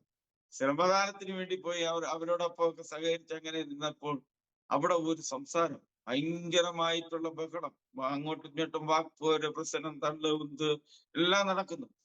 അപ്പൊ ഞാന് ചിന്തിച്ചു, എന്താണ് നമ്മൾ അങ്ങോട്ട് പോകണ്ട എന്ന് ചിന്തിച്ച് അങ്ങനെ നിന്നപ്പോൾ എന്നോട് വന്ന ഒരാൾ പറയുന്നത്, നീയാണ് ഇതിന് കാരണക്കാരൻ, നീയാണ് ഇതിന് കാരണക്കാരൻ എന്ന് പറഞ്ഞപ്പോൾ ഞാൻ അതിശയിച്ചു പോയി. ഞാനെന്ത് എന്ത് ചെയ്തു? അത് ബാബു എന്നുള്ള പേരാണ് ഇവിടെ പറയണത്. ബാബു എന്നുള്ള പേര് നിനക്കല്ലേ ഉള്ളൂ. ഞാൻ പറഞ്ഞു, ബാബു എന്നല്ല എന്റെ പേര് ബാബുരാജ് എന്നാണ്. ഞാൻ അപ്പോഴാണ് പറഞ്ഞു, അല്ല, അത് നിന്റെ പേര് തന്നെയാണ് പറയണത്, നീയാണ് അതിന് കാരണക്കാരൻ. ആ കാരണം അവിടെ പറയാൻ ഒക്കത്തില്ല. അത്ര മോശമായിട്ടുള്ള ഒരു കാരണമാണ് അവർ പറഞ്ഞുണ്ടാക്കിയത്. പക്ഷെ ഞാന് മാനസികമായിട്ട് ഭയങ്കര വേദനയായിരുന്നു. ഒരു ദൈവത്തിന്റെ പരിസരത്ത് നടക്കുന്ന എനിക്ക് ഇങ്ങനെ ഒരു പ്രശ്നം വരികയോ, ചിന്തിക്കാൻ പോലും കഴിയാത്ത സംഭവം എന്നിങ്ങനെ പറഞ്ഞ് ചിന്തിച്ച് വളരെ വേദനയോടുകൂടി ഞാൻ ആ ഭവനത്തിൽ നിന്നിറങ്ങി എന്റെ വീട്ടിൽ വന്ന് ഞാൻ എന്റെ റൂമിനകത്ത് അങ്ങോട്ടും ഇങ്ങോട്ടും നടക്കുവാൻ തുടങ്ങി. ഇനി ഇത് ഇങ്ങനെ ഞാൻ പിറ്റേന്ന് പ്രഭാതമാകുമ്പോൾ എന്നെ കുറിച്ചുള്ള ചിത്രം എന്തായിരിക്കും, എന്നെ കുറിച്ചുള്ള അവഖ്യാതി ഏത് നിലയിലായിരിക്കും ചെന്നെത്തുന്നത്? ഞാൻ ഇതുവരെ ക്രിസ്തുവിന് വേണ്ടി ജീവിച്ചിട്ട് ഞാൻ എന്ത് നേടി? എന്താണ് എന്റെ ജീവിതത്തിൽ ഇങ്ങനെ ഉണ്ടായതെന്നുള്ള കാര്യത്തെക്കുറിച്ച് ചിന്തിച്ച് ഭാരപ്പെട്ടു, വളരെയധികം ഭാരപ്പെട്ടു. അപ്പോൾ അങ്ങനെയാണ് തെളിയത്, ഈ മൺകൂടാരം വൻഭാരത്താൽ ഉടഞ്ഞു തകർന്നിടുമോ, ഈ മണ്ണോട് ഞാൻ ചേരുവോണം. ചാരിമ എന്നൊക്കെ എഴുതാനുള്ള കാരണം അതുകൊണ്ടാണ്. ഈ മൺകൂടാരം പൊട്ടി തകരും, എന്തായാലും ഈ രാത്രി കൊണ്ട് ഇത് അസ്തമിക്കും, തീർന്നു എന്നുള്ള എല്ലാമായി അങ്ങനെ ഒരു വല്ലാത്തൊരു സ്റ്റേജിലേക്ക് ഞാൻ പോയി. ഞാൻ പ്രാർത്ഥിച്ചു, കിടന്നുറങ്ങി. ഈ ഗാനം ഫുള്ളായി എഴുതി എനിക്കുള്ള ഒരു പ്രത്യേകത എന്ന് പറയുന്നത്, ഞാൻ ഗാനം എഴുതുമ്പോൾ തന്നെ ദൈവം എനിക്ക് സംഗീതം തരും. സംഗീതം എഴുതി ഞാൻ അന്ന് മൊബൈലൊന്നുമില്ല. അന്ന് ഞാൻ പാടി ഞാനന്ന് കിടന്നുറങ്ങി. പിറ്റേ ദിവസം രാവിലെ ഒരാള് വരുന്നു, വന്നിട്ട് എന്നെ കെട്ടിപ്പിടിച്ചിട്ട് പറഞ്ഞു, ബാബുരാജെ, നീയല്ല ആ സംഭവം, നിന്നെ കുറിച്ച് വേറെ ആൾക്കാർ പറഞ്ഞതാണ്, ക്ഷമിക്കണം എന്ന് പറഞ്ഞ് എന്നെ കെട്ടിപ്പിടിക്കുവാനായിട്ടിടയായി. ആ ഗാനം ഇന്ന് കേരളത്തിന്റെ അങ്ങോളം ഇങ്ങോളം അലയടിക്കും പോലെ ആ പാട്ട് പാടി കസ്റ്റഡ് വളരെ മനോഹരമായിട്ട് ആ ഗാനം പാടി ഫലിപ്പിച്ചിട്ടുണ്ട്. ആ ഗാനത്തിന്റെ അനുഭവം അങ്ങനെയാണ്. അതേപോലെ പങ്കമാകുന്ന പരമപിതാവേ എന്നും പറഞ്ഞുകൊണ്ട് ഒരു ക്ലാസിക്കൽ സോങ് എഴുതുവാനിടയായി. ഏകഭൂപാനുഭോഗ ഭാഗ്യങ്ങൾ സേവ്യമാനവൻ അവനെ എന്ന് പറഞ്ഞുകൊണ്ട് ഒരു സംസ്കൃതവും മലയാളവും കൂടെ ചേർന്ന ഞാൻ സംസ്കൃതം പഠിച്ചിട്ടില്ല, പക്ഷെ സംസ്കൃതവും മലയാളമുള്ള പുസ്തകങ്ങൾ ഞാൻ വായിക്കാറുണ്ട്, അതിന്റെ അർത്ഥങ്ങൾ ഞാൻ മനസ്സിലാക്കാറുണ്ട്. പക്ഷെ കെ.വി. സൈമൺ സാറിന്റെ പുസ്തകങ്ങൾ ഞാൻ വായിക്കാറുണ്ട്, അർത്ഥങ്ങൾ മനസ്സിലാക്കാറുണ്ട്. അങ്ങനെ പങ്കമകന്ന പരമപിതാവ് എന്നുള്ള ഒരു ഗാനം എഴുതുവാനുണ്ട്. അതിന്റെ ഒക്കെ പിന്നിലും ഒരു സംഭവമുണ്ട്. അത് ഒരു വേദനയോടുകൂടി എഴുതുവാനുള്ള കാരണം, ഇവൻ ഈ എഴുതുന്ന ഗാനങ്ങൾ മാത്രമല്ലേ ഇവൻ എഴുതാനൊക്കത്തുള്ളൂ, മറ്റു ഗാനങ്ങളൊന്നും എഴുതാനൊക്കത്തില്ലല്ലോ. കവി സൈമൺ സാറ് മറ്റുള്ളവരെല്ലാം എന്തെല്ലാം നല്ല അർത്ഥവത്തായ മറ്റ് കനഗംഭീരമായ വാക്കുകളോടുകൂടി എഴുതിയിട്ടുണ്ടെന്നൊക്കെ പറഞ്ഞ് ഇങ്ങനെ ചെറിയ പൊടി ആക്ഷേപങ്ങളും മറ്റു കാര്യങ്ങളും ഒക്കെ വന്നു. ഒരു ദിവസം എന്നെ കേൾക്കുന്ന പ്രിയമുള്ളവരെ, ഒരു ദിവസം ഞാൻ ഒരു പേനയും പേപ്പറും എടുത്ത് എഴുതുവാൻ തുടങ്ങി. അർത്ഥങ്ങളെല്ലാം മനസ്സിലാക്കിയിട്ട് എഴുതുവാൻ. പങ്കമകന്ന പരമപിതാവേ എഴുതി. പങ്കമകന്ന പരമപിതാവേ, പാപമകന്നവൻ ഏകഭൂപാനുഭോഗഭാഗികൾ, ഒരപ്പത്തിന്റെ അംശികൾ, സേവ്യമാനവൻ, സേവിക്കാൻ മാനിക്കപ്പെട്ടവൻ, അങ്ങനെയുള്ള വാക്കുകളെല്ലാം ചേർന്ന് എഴുതി. അതിന്റെ പാട്ടെങ്ങനെയാണ്? പങ്കമകന്ന പരമപിതാവേ സ്തുതിച്ചിടുന്നു നിന്നെ, നാവാൽ സ്തുതിച്ചിടുന്നു നിന്നെ. പങ്കമകന്ന പരമപിതാവേ സ്തുതിച്ചിടുന്നു നിന്നെ, നാവാൽ സ്തുതിച്ചിടുന്നു നിന്നെ. പാവനസുനു നീ ജ്വലഗ്നിലോചനൻ, പാവനസുനു നീ ജ്വലഗ്നിലോചനൻ, ദീർഘക്ഷമയും മഹാകരുണയുമുള്ളോൻ, ദീർഘക്ഷമയും മഹാകരുണയുമുള്ളോൻ, ഏകഭുവാനുഭോഗഭാഗികൾ നാം, സേവ്യമാനവൻ അവനേ, ഭാവനീയം ഭാവനീയം ഭാവനീയം. ഈ പാട്ട് ഞാൻ റെക്കോർഡ് സ്റ്റുഡിയോയിൽ കൊണ്ടുപോയപ്പോൾ കെസ്റ്ററുമായിട്ട് ഞാൻ കെസ്റ്ററിന് ഈ പാട്ട് പഠിപ്പിച്ചു കൊടുക്കുകയാണ്. അപ്പൊ കെസ്റ്റർ ഇങ്ങനെ പാട്ട് പഠിപ്പിച്ചുകൊണ്ടിരുന്നപ്പോഴും നമുക്ക് ഇത് ലാസ്റ്റ് പാടാം എന്ന് പറഞ്ഞു. 5 പാട്ട് ഈ കെസ്റ്റർ പാടിയിട്ടുണ്ട് എന്റെ പാട്ട്. അതിലൊന്ന് ഞാൻ നിന്നെ കൈവിടുമ്പോ, ഒന്ന് കുഞ്ഞാടെ നിനക്കപ്പെട്ടു, നീയൻ പാറ, അല്ലേ നീ എന്നെ സ്നേഹിച്ചതുപോൽ, ഈ പങ്കമകന്ന. ഈ പങ്കമെന്ന ആകുന്ന പാട്ട് ഞാൻ പാടണമെന്ന് കെസ്റ്ററിനോട് പറഞ്ഞപ്പോൾ കെസ്റ്റർ പറഞ്ഞു, നമുക്കിത് എന്തായാലും രാത്രി ഒരു 9 രാത്രി നമുക്ക് പാടാം എന്ന് പറഞ്ഞു. ഞാൻ ചോദിച്ചു, അതെന്ത്? അതിലൊരു കാര്യമുണ്ട് എന്ന് പറഞ്ഞു. അപ്പൊ ബാക്കി ഗാനങ്ങളെല്ലാം പകൽ കൊണ്ട് പാടി തീർത്തു. രാത്രി ആയപ്പോഴേക്ക് ഈ പങ്കമെന്നുണ്ടെന്ന് പറഞ്ഞു. അദ്ദേഹത്തിന്റെ ഒരു സവിശേഷത എന്ന് പറയുന്നത് ഒരിക്കലും നമുക്ക് മറക്കാനൊക്കെ. ഞാൻ മാർക്കോസിന്റെ പാട്ട് പാടിയിട്ടുണ്ട്. മാർക്കോസ് പാടുന്ന പാട്ടെന്ന് പറഞ്ഞു കഴിഞ്ഞാൽ ഒരു ചെറിയൊരു ഒരു ഈ ടേപ്പ് റെക്കോർഡില് പാടിയിട്ട് നമ്മൾ പാടിക്കൊടുക്കും. പുള്ളി അത് റെക്കോർഡിംഗ് ബൂത്തിനകത്ത് കയറിയിട്ട് ഇങ്ങനെ എടുത്തു വെച്ചിട്ട് ഓരോ കണ്ണിക പഠിച്ചിട്ടാണ് പാടുന്നത്. പക്ഷെ കെസ്റ്ററിനെ സംബന്ധിച്ചിടത്തോളം അങ്ങനെയല്ല. നമ്മള് പാട്ട് പറയുമ്പോൾ തന്നെ അതിന്റെ സ്വരങ്ങള് അദ്ദേഹം എഴുതും. സ്വരം നോക്കിയാണ് അദ്ദേഹം പാടുന്നത്. അപ്പോ ഈ പങ്കമാകുന്ന പരമപിതാവേ എന്നുള്ള പാട്ടിന് ഈ സ്വരങ്ങൾ എഴുതിക്കൊണ്ടിരുന്നപ്പോൾ ഞാൻ കെസ്റ്ററിനോട് ചോദിച്ചു, പക്ഷെ എന്തുകൊണ്ടാണ് ഈ പാട്ട് ലാസ്റ്റ് പാടിയത്? ഇത് ഞാൻ പറഞ്ഞു തരാം. അദ്ദേഹം പറയുകയാണ്, ഇതിൽ 4 രാഗമുണ്ട്. ഈ 4 രാഗം കൂടെ ചേർന്ന ഒരു പാട്ടാണ് ഈ പാട്ട്. ഈ പാട്ട് നമുക്ക് അത്രയും ഭംഗിയായിട്ട് പാടണം, അതുകൊണ്ടാണ് ലാസ്റ്റ് ആക്കിയത് എന്ന് പറഞ്ഞു. തീർച്ചയായിട്ടും എന്നെ കേൾക്കുന്ന പ്രിയമുള്ളവരെ ഞാൻ പറയട്ടെ, ഈ ഗാനം ഇന്ന് അനേകം ഗാനമേള സ്റ്റേജുകളിൽ, ക്രിസ്തീയ ഗാനമേള സ്റ്റേജുകളിൽ, അതേപോലെ കല്യാണ വീടുകളിൽ, അവിടെ എല്ലാം പാടുന്നു. വളരെ സുപരിചിതമായ ഒരു ഗാനമാണ്. ഞാൻ ഇത് പറഞ്ഞതിന്റെ കാരണം വേറൊന്നുമല്ല.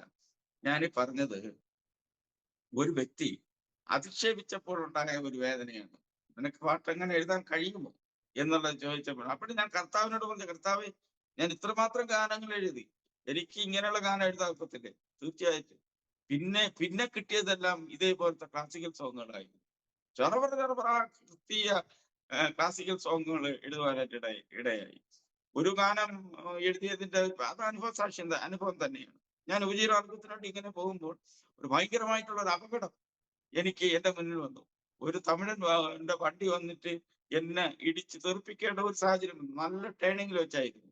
ഞാൻ അത് വളരെ കഷ്ടിച്ച് രക്ഷപ്പെട്ടു. ഞാന് വളരെ വേദനയോടുകൂടി കുറച്ചു നേരം വാഹനം അവിടെ നിർത്തിയിട്ടാണ് ഞാൻ എന്റെ ഡ്യൂട്ടിക്ക് പോയത്. തിരിച്ചു വന്നപ്പോൾ ഈ അപകടത്തിന്റെ മുഖം എന്നിൽ നിന്ന് മാറുന്നില്ല. വളരെ പ്രയാസപ്പെട്ട് ഞാൻ വണ്ടി ഓടിച്ച് വീട്ടിലെത്തി. രാത്രി കിടന്നപ്പോൾ എനിക്ക് കിടക്കാനൊക്കുന്നില്ല. ഈ അപകടങ്ങൾ, അനർത്ഥങ്ങൾ എന്നുള്ള വരികൾ ഇങ്ങനെ വന്നുകൊണ്ടേയിരിക്കുന്നു. ഞാന് അന്ന് എന്റെ പേന എഴുതുവാനായിട്ട് തുടങ്ങി.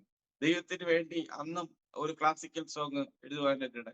അപകടങ്ങൾ, അനർത്ഥങ്ങൾ, നിരവധി നിന്നെ മൂടിയ നേരവും ഓർമ്മയുണ്ടോ മകനെ, ഓർമ്മയുണ്ടോ താങ്ങിയ വിധം നിനക്കോർമ്മയുണ്ടോ?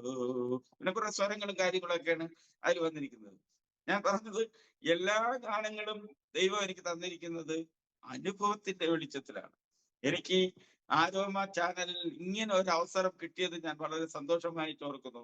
പാസ്റ്റർ പറഞ്ഞു ഒത്തിരി വ്യൂവേഴ്സ് ഉള്ള ചാനലാണ് ഈ ആരോമ ചാനൽ എന്ന് കേൾക്കുവാനായിട്ടിടയായി. തീർച്ചയായിട്ടും കേൾക്കട്ടെ, അനേകം ആയിരങ്ങൾ ഈ അനുഭവങ്ങൾ കേൾക്കട്ടെ. ഞാൻ പറയുന്നതിന്റെ ഒരു കാരണം, ഞാൻ എൻ്റെ എല്ലാ ഒത്തിരി മാധ്യമങ്ങളിൽ ഞാൻ എൻ്റെ ഇന്റർവ്യൂവിൽ ഞാൻ പറഞ്ഞിട്ടുണ്ട്. ഒരച്ഛൻ ഒരു ഇന്റർവ്യൂവിൽ എന്നോട് ചോദിച്ചത് ഇങ്ങനെയാണ്: പ്രിയ സഹോദര, ഈ ഗാനങ്ങൾ നിങ്ങൾക്ക് എഴുതാൻ കഴിവില്ലായിരുന്നു എങ്കിൽ നിങ്ങൾ ഇന്ന് എവിടെയായിരിക്കും എന്നുള്ളതൊരു ചോദ്യം ചോദിച്ചു. ഒരു കുറച്ച് ചോദ്യമാണ് എന്നോട് ചോദിച്ചത്. ഈ ഗാനങ്ങൾ എഴുതാൻ തങ്ങൾക്ക് കഴിവില്ലായിരുന്നു എങ്കിൽ താങ്കൾ എവിടെ നിൽക്കുമായിരുന്നു എന്നോട് ചോദിച്ചതാണ്. ഒരു ഇന്റർവ്യൂവിൽ ചിന്തിക്കാൻ പോലും കഴിയാത്ത ഒരു രീതിയിലുള്ള ഒരു ചോദ്യമാണ് ചോദിച്ചത്. ഏതെങ്കിലും മദ്യഷാപ്പിലോ ഏതെങ്കിലും ഇടങ്ങളിലായിരിക്കും മറ്റുള്ളവർ എഴുതിയ ഗാനങ്ങൾ പാടിക്കൊണ്ടിരിക്കും എന്നുള്ളൊരു വാക്ക് പറഞ്ഞ് ഞാൻ അവിടെ ആ ഭാഗം വിടുവാനായിട്ടിടയായി. ഞാൻ പറഞ്ഞതിന്റെ കാരണം വേറൊന്നുമില്ല. ദൈവം ഒരുത്തനിൽ അഭിഷേകം കൊടുത്തിട്ടുണ്ടെങ്കിൽ, ദൈവം ഒരു വ്യക്തിക്ക് അഭിഷേകം കൊടുത്ത് ദൈവത്തിന്റെ പാതയിൽ ഇറക്കിയിട്ടുണ്ടെങ്കിൽ അവന്റെ മരണത്തിന് മുന്നമേ അവൻ എത്ര പാട്ട് എഴുതണമെന്നോ എത്രമാത്രം ദൈവത്തിന് വേണ്ടി ജീവിക്കണമെന്നുള്ള പ്രത്യേകത അവന് ദൈവം കൊടുത്തിരിക്കും. അതെന്റെ ജീവിത അനുഭവത്തിൽ നിന്നുണ്ടായ കാര്യമാണ്. അപ്പോ ഞാന് എൻ്റെ ജീവിതത്തിന്റെ ഒരു പകുതി ഭാഗം മാത്രമേ ഞാൻ സംസാരിച്ചുള്ളൂ. ഇനി മുൻപോട്ട് പോകുവാനായിട്ട് ഞാൻ ആഗ്രഹിക്കുന്നു. ഞാൻ ഒരു വേദി, അതായത് വീണ്ടും ബാല്യത്തിലേക്ക് പോവുകയാണ്. ബാല്യത്തിൽ ഞങ്ങൾ ഐക്യ കൺവെൻഷൻ ഉണ്ട്, ഈ നമ്മുടെ നാട്ടുപ്രദേശ ഐക്യ കൺവെൻഷൻ ഉണ്ട്. അപ്പോഴന്ന് ഒരു മൈക്ക് വെച്ചിട്ടാണ് നിരന്നിരുന്ന് പാടുന്നത്. അപ്പോൾ എന്നെ ഒരു സൈഡിൽ അങ്ങ് ഇരുത്തും. സൈഡിൽ ഇരുത്തിയിട്ട് ഞാൻ അവരോടൊപ്പം പാടുമ്പോൾ അവിടെയുള്ള ആൾക്കാർ, കൂടുതൽ അനക്കും കാര്യങ്ങളൊന്നും വേണ്ട കേട്ടാ, നീ എങ്ങനെയെങ്കിലുമൊക്കെ നമ്മളോടൊപ്പം ഒക്കെ നിന്നാൽ മതി, കൂടുതലൊന്നും പാടണ്ട എന്ന് പറഞ്ഞു. ഞാൻ പറഞ്ഞു, എനിക്ക് ദൈവം തന്ന കഴിവനുസരിച്ചല്ലേ പാടുന്നത് എന്നൊക്കെ പറഞ്ഞ് എന്നെ അവരപ്പോഴേ ഒതുക്കാൻ തോന്നി. പക്ഷേ എന്നെ കേൾക്കുന്ന പ്രിയമുള്ളവരെ, ഞാൻ അന്ന് ഹാർമോണിയം വായിച്ചുകൊണ്ടിരുന്ന ആ വ്യക്തിയുടെ കയ്യിൽ എന്റെ പാട്ടുപുസ്തകം കൊടുത്തിട്ട് പറഞ്ഞു, ഈ പാട്ട് എനിക്ക് ഒറ്റയ്ക്ക് പാടണം എന്ന് പറഞ്ഞു. പക്ഷെ ഈ വ്യക്തി ആ വേദി ആ പാട്ടുപുസ്തകം വലിച്ച് ദൂരെ എറിയുവാനിടയായി. വളരെയധികം വേദനയോടുകൂടി ഞാൻ എൻ്റെ വീട്ടിലേക്ക് പോയി. കാലം കഴിഞ്ഞു. ആ പാട്ടുപുസ്തകം എറിഞ്ഞ വ്യക്തിയും ഞാനും ഒരേ പ്രായം. അവൻ കീബോർഡിസ്റ്റിൽ വളരെ പ്രമുഖനായി മാറി. ഞാൻ സംഗീതത്തിൽ ഞാൻ വേറൊരു ഭാഗത്ത് വളരെ പ്രമുഖമായിട്ട് ഇങ്ങനെ പോവുകയാണ്. അങ്ങനെ ഇരിക്കുമ്പോഴാണ് ഞാൻ ഗാനം എഴുതിയിട്ട് ഈ പാട്ടുപുസ്തകം വാങ്ങിച്ച് എറിഞ്ഞ വ്യക്തിയെ കണ്ടിട്ട് പറഞ്ഞു, എൻ്റെ പാട്ട് ഒന്ന് ഓർക്കസ്ട്രേഷൻ ചെയ്യണം. അപ്പോൾ ഞാൻ പറയുന്ന ആ സമയം അദ്ദേഹത്തിൽ നിന്ന് ഒരുപാട് ഞാൻ സംഗീതത്തിൽ വളർന്നു മുൻപോട്ട് പോയി. അത് വ്യക്തിക്കറിയാം. എന്താണ് എന്ന് ചെയ്യാമെന്നൊക്കെ പറഞ്ഞ് ചോദിച്ചു. ഞാൻ ആ പാട്ടൊക്കെ റെക്കോർഡ് ചെയ്ത് കഴിഞ്ഞതിന് ശേഷം പിന്നത്തേതിൽ എനിക്ക് അവാർഡ് തന്നത് ഇവരുടെ സംഘടനയിൽപ്പെട്ടവരാണ്. എനിക്ക് അവാർഡ് തന്നത്. ഈ പാഠപുസ്തകം എടുത്ത് എറിഞ്ഞ ആരാണോ അവരുടെ സംഘടന എനിക്ക് പാട്ടിന് അവാർഡ് തരേണ്ടി വന്നു. ഹല്ലേലൂയ. ഞാൻ പറഞ്ഞതിന്റെ പ്രത്യേകത, എവിടെയാണോ ഒരു വ്യക്തിയെ ഇകഴ്ത്തുന്നത്, ആ ഇകഴ്ത്തുന്ന സ്ഥാനത്ത് നിന്ന് മറ്റുള്ളവരെ പുകഴ്ത്തുവാൻ തക്കവണ്ണം ഉയർത്തുന്ന, കുപ്പയിൽ നിന്ന് ഉയർത്തുന്ന ഒരു ദൈവത്തെയാണ് ഞാനും നിങ്ങളൊക്കെ ആരാധിക്കുന്നത്. ഞാൻ പറഞ്ഞതിന്റെ കാരണം എൻ്റെ ജീവിതത്തിന്റെ അനുഭവത്തിന്റെ ഓരോ ഭാഗങ്ങളിലും കൂടെ കടന്നു പോകുന്നതാണ്. ഒരു ദിവസം ഞാൻ കൺവെൻഷന് പാടാനായിട്ട് പോകുമ്പോൾ അന്നൊന്നും നമുക്ക് ഒന്നും കിട്ടത്തില്ല, സാമ്പത്തികമായിട്ടൊന്നും കിട്ടത്തില്ല. 4, 5, 6 കിലോമീറ്റർ നടന്നാണ് രാത്രി വരുന്നത്. ഒരു ദിവസം ഇങ്ങനെ കൺവെൻഷൻ കഴിഞ്ഞ് കൺവെൻഷന് വേണ്ടി പാടാനായിട്ട് പോകുമ്പോൾ അവിടെ ഒരു ഗ്രൂപ്പ് ആൾക്കാരുണ്ടായിരുന്നു. അപ്പൊ ആൾക്കാരുടെ ഇടയിൽ ഞാൻ ചെല്ലുമ്പോൾ എന്നെ മാറ്റി നിർത്തും. അതായത് മാന്യമായിട്ട് പാടാൻ ഒരു കഴിവില്ലാത്ത ആൾക്കാർ പോലും എന്നെ മാറ്റി നിർത്തി. പക്ഷെ ഞാൻ അവിടെ നിന്ന് അവരോട് പറഞ്ഞു, ഞാൻ ഇവിടെ ഇരുന്നോട്ടെ. അവര് പറഞ്ഞു, ഇവിടെ ഇരിക്കണ്ട, മാറി ഇരുന്നാ മതി. അപ്പോൾ എനിക്ക് ഒരു സൈഡ് അറ്റം എനിക്ക് തന്നു. വളരെ ഭയപ്പെട്ടാണ് അവിടെ ഇരിക്കുന്നത്, പാട്ട് പാടാനുള്ള ആഗ്രഹം കൊണ്ട്. പക്ഷെ ആ ഗ്രൂപ്പ് പിന്നത്തേതിൽ അവരുടെ വലിയ ഒരു കോമ്പറ്റീഷൻ വന്നപ്പോൾ ജഡ്ജാറ്റ് എന്നെ വിളിച്ചു. ജഡ്ജസാറ്റ് എന്നെ വിളിച്ചു. മെയിൻ ജഡ്ജസാറ്റ്, സ്റ്റേജ് 1 മെയിൻ പാട്ടിന്റെ ജഡ്ജസാറ്റ് എന്നെ വിളിച്ചു. ഞാൻ അവിടെ ചെന്നു. എന്നെ മാറ്റി ഇരുത്തിയ ആള് വളരെ ഭവ്യതയോടുകൂടി വന്നിട്ട്, സാർ ഉണ്ണാൻ പറയണം, സാർ വെള്ളം വേണം. എന്തൊരു ഭവ്യതയായി!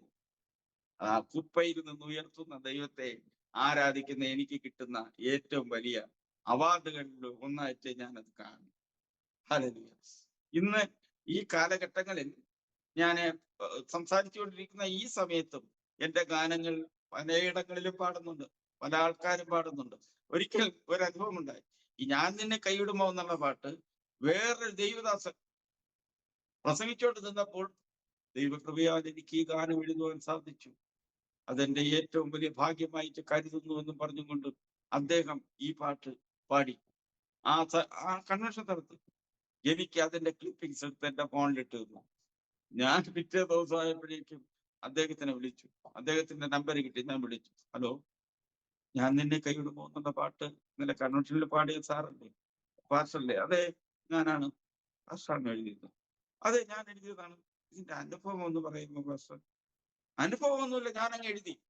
അത് അങ്ങനെ അനുഭവം മനസ്സിൽ ഇങ്ങനെ വന്നു, ഞാൻ എഴുതി വന്നു. പാസ്റ്റർ, ആ പാട്ട് എഴുതിയ ആളാണ് ഞാൻ. എന്റെ പേര് ബാബുരാജ് എന്നാണ്, മലയം ബാബുരാജ്. എന്നിട്ട് അദ്ദേഹം ഉടനെ ഫോൺ വെച്ചു.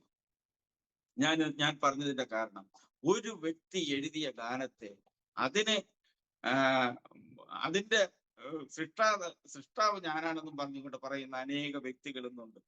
ഞാൻ അവരോടൊക്കെ പറയുന്ന, ഇന്ന് ഈ സാക്ഷ്യം കേൾക്കുന്നെങ്കിൽ അവരോടൊക്കെ ഞാൻ പറയുന്നത്, എന്റെ പ്രിയ സഹോദരൻ, പ്രിയ സഹോദരി, നിങ്ങളോട് ഞാൻ വളരെ താഴ്മയോടുകൂടി പറയുന്ന ഒരു കാര്യമാണ്. നിനക്ക് ദൈവം കഴിവ് തന്നിട്ടുണ്ടെങ്കിൽ അതിനു വേണ്ടി മാത്രം നീ പ്രവർത്തിക്കുക. ദൈവം നിനക്ക് പ്രസംഗിക്കാൻ കഴിവുണ്ടോ, നീ ദൈവത്തിന് വേണ്ടി പ്രസംഗിക്കുക. വേറൊരാള് കഷ്ടപ്പെട്ട് അവന്റെ അനുഭവത്തിൽ നിന്ന് എഴുതിയ വരികൾ എടുത്തു വെച്ച് നീ പാടി എന്ന് ലജ്ജയില്ലേ നിനക്ക് എന്ന് ഞാൻ അവരോട് ചോദിക്കുകയാണ്. അങ്ങനെ ചെയ്യരുത്, ഒരിക്കലും ചെയ്യരുത്. അങ്ങനെ അവസാനം ആ വ്യക്തിയോട് ഞാൻ വിളിച്ചിട്ട് ഞാൻ പറഞ്ഞു, ഇനി മേലിൽ ഈ ഗാനം എടുത്ത് ചെയ്യരുത്. ഞാൻ ഇതെല്ലാം രജിസ്ട്രേഷൻ ചെയ്തിട്ടുള്ളതാണ്. സർക്കാരുമായിട്ട് ഒരു ബന്ധമുണ്ട് ഇതിൽ. സർക്കാരിൽ നിന്ന് പ്രത്യേക പേപ്പർ വാങ്ങിച്ചിട്ടുണ്ട്. ഏതെങ്കിലും രീതിയിൽ ഇതിന് അധികമായിട്ട് ആരെങ്കിലും ഇത് ചെയ്യുന്നുണ്ടെങ്കിൽ എനിക്ക് കേസ് ഫയൽ ചെയ്യാം. അപ്പം ഒരു എഴുത്തുകാരനെ സംബന്ധിച്ചിടത്തോളം അവൻ അതെല്ലാം നിയമപരമായിട്ട് ചെയ്തു വെക്കത്തുള്ളൂ എന്നുള്ള കാര്യങ്ങളൊക്കെ പറഞ്ഞപ്പോൾ ഇപ്പോൾ അതിനെല്ലാം ഒരു സമാപ്തി വന്നിട്ടുണ്ട്. ഞാൻ പറഞ്ഞത്, ഒരാളിന്റെ അനുഭവത്തിൽ നിന്ന് എഴുതിയ ഗാനം ഒരിക്കലും നിങ്ങൾ ഇങ്ങനെ വേറെ ആളുടേത് എനിക്ക് ആരോമ ടിവിയിൽ ഇങ്ങനെ ഒരു അവസരം കിട്ടി എന്ന് പറഞ്ഞപ്പോൾ തന്നെ എന്റെ മനസ്സിൽ വന്ന ഒരു കാര്യമാണ്, ഇതെനിക്ക് പറയണം, ഇതെനിക്ക് ലോകത്തോട് വിളിച്ച് പറയണം. കാരണം എന്താന്ന് പറഞ്ഞു കഴിഞ്ഞാൽ വിദേശത്തൊക്കെ ഉണ്ടല്ലോ പലരും, അവരൊക്കെ കേൾക്കട്ടെ ഏതാണെന്നുള്ള ഒന്ന് അറിയാൻ വേണ്ടി തന്നെയാണ് ഞാൻ ഇപ്പോൾ ഈ പറയുവാനുള്ള കാരണം. അപ്പോ അങ്ങനെ ആ പാട്ടിന്റെ ജൈത്രയാത്ര അങ്ങനെ തുടരുന്നു. ഈ കഴിഞ്ഞ 2 ആഴ്ചക്ക് മുമ്പ് ഒരു ഗാനം എഴുതി. 2 ആഴ്ചയിൽ 1 മാസത്തോളമാകും. മണവാട്ടി സഭയുടെ ഒരുക്കം എന്ന് പറഞ്ഞുകൊണ്ട് ഒരു പാട്ട് എഴുതുവാനിടയായി. മണവാട്ടി സഭയുടെ ഒരുക്കം. അത് എഴുതുവാനുള്ള കാരണം എന്ന് പറഞ്ഞു കഴിഞ്ഞാൽ, നമ്മൾ കാഹളം ധരിക്കുമ്പോൾ നാം എല്ലാവരും ഉയർത്തെഴുന്നേൽക്കും. അപ്പം 5 കന്യകമാരും എണ്ണയുള്ള 5 കന്യകമാരും എണ്ണയില്ലാത്ത 5 കന്യകമാരും തമ്മിൽ നമ്മൾ കേൾക്കുമ്പോൾ ഇത് നമ്മുടെ ജീവിതമായിട്ട് ബന്ധപ്പെട്ട കാര്യങ്ങളൊക്കെ ചിന്തിച്ചിരിക്കുമ്പോഴാണ് ഇങ്ങനെ ഒരു പാട്ട് എഴുതി. മണവാട്ടി സഭയുടെ ഒരുക്കം, ആകാശപ്പന്തലിട്ടൊരൊരുക്കം, മണവാട്ടി സഭയുടെ ഒരുക്കം, ആകാശപ്പന്തലിട്ടൊരൊരുക്കം, മണവാട്ടി സഭയെ മാറോട് ചേർപ്പാൻ മണവാളനിന്നിടത്തിടുക്കം. മണവാട്ടി സഭയെ മാർവോട് ചേർപ്പാൻ ആകാശപന്തലിൽ ഒരു കല്യാണം. മണവാട്ടി സഭയെ മാർവോട് ചേർപ്പാൻ ആകാശപന്തലിൽ ഒരു കല്യാണം. ക്ഷണിക്കുവാനായൊരു കാഹളം കേൾക്കുമ്പോൾ ഭൂമിയിൽ നിന്നൊരുക്കം. ക്ഷണിക്കുവാനായൊരു കാഹളം കേൾക്കുമ്പോൾ ഭൂമിയിൽ നിന്നൊരുക്കം. ഒരുക്കുവാനാളില്ല ഒരുങ്ങുന്തൻ മണവാട്ടി ആകാശപന്തലിൽ ഒരു കല്യാണം. ഒരുക്കുവാനാളില്ല ഒരുങ്ങുന്തൻ മണവാട്ടി ആകാശപന്തലിൽ ഒരു കല്യാണം.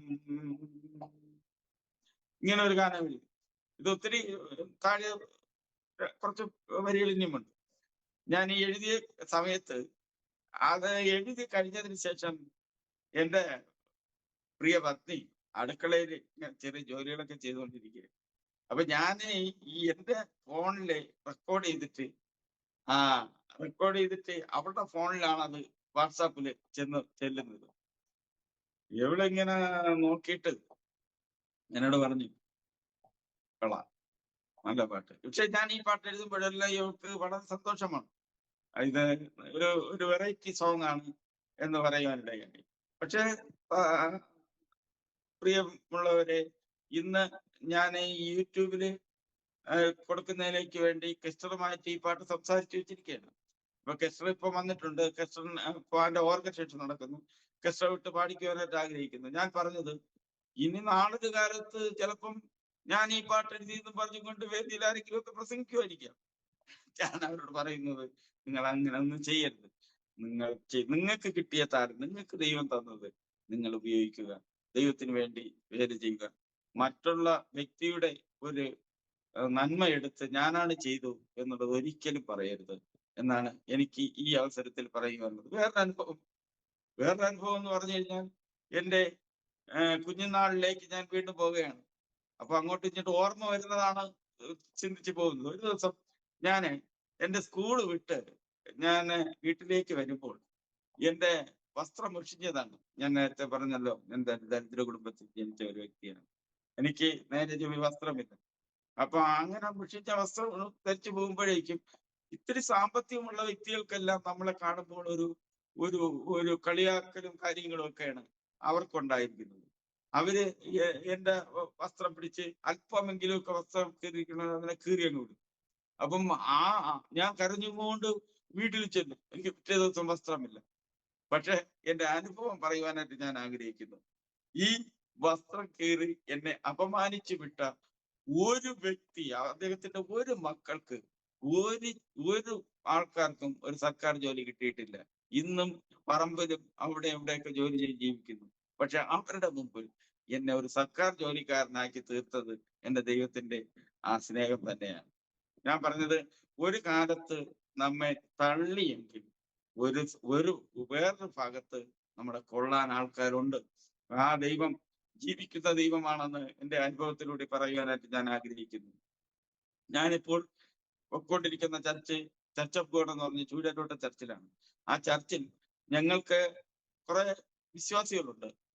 നല്ല രീതിയിലുള്ള ആത്മീയ ആലോചന ദൈവദാസനിൽ നിന്ന് കിട്ടാറുണ്ട്.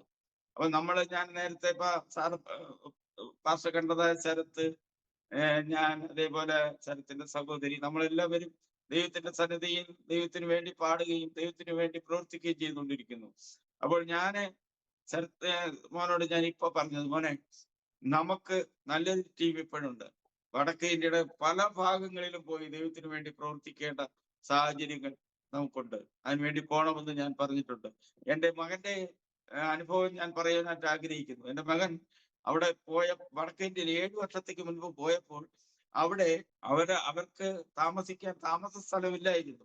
ഒരു ശവക്കോട്ടയുടെ ഒരു ഭാഗത്ത് ഒരു ചെറിയൊരു റൂമിലാണ് അവർ താമസിച്ചത്. നവജാത ശിശുക്കളെ മരിച്ചടക്കം ചെയ്യുന്ന ഒരു സ്ഥലത്താണ് അവിടെ. അവിടെ ആരും താമസിക്കില്ല. ഇവരാരോ പറ്റിച്ച് അവിടെ കൊണ്ടുവന്ന് താമസിപ്പിച്ചു. പിറ്റേ ദിവസം ആയപ്പോൾ നിങ്ങൾ എങ്ങനെ ഈ രാത്രി കഴിഞ്ഞു എന്നുള്ളത് അവരോട് ചോദിച്ചു. അവരോട് ചോദിച്ചപ്പോഴാണ് അവർ പറഞ്ഞത്, നമ്മൾ എവിടെയും കഴിയും, നമ്മൾ ദൈവത്തിന്റെ മക്കളാണെന്ന് പറഞ്ഞ് അവരെ കഴിയുവാനായിട്ടിടയായി. പക്ഷെ അവര് അവിടെ താമസിച്ച് അങ്ങനെ നിൽക്കുമ്പോൾ അവരെ വേറൊരു ദൈവദാസൻ പറ്റിച്ചതാണ്.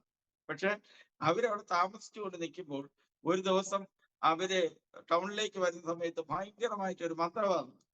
ഈ മന്ത്രവാദം നടക്കുമ്പോൾ ഒരു വ്യക്തിയെ ജീവനോട് ഭൂമിക്കടിയിൽ കുഴിച്ചിട്ടിരിക്കുകയാണ്. അവരുടെ മന്ത്രമുണ്ട്.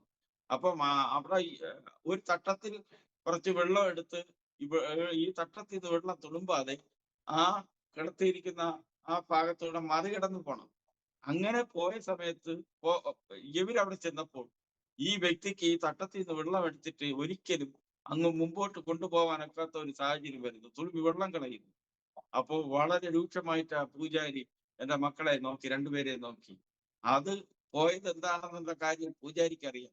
കാരണം അവരുടെ ഉള്ളിലിരിക്കുന്ന ആ ശക്തി, ആത്മാവ് ഏതാണെന്ന് അവർക്കറിയാം. വളരെ രൂക്ഷമായിട്ട് നോക്കിയപ്പോൾ എന്റെ രണ്ട് പൈതങ്ങളും അവിടെ നിന്ന് മാറുവാനായിട്ടിടയായി.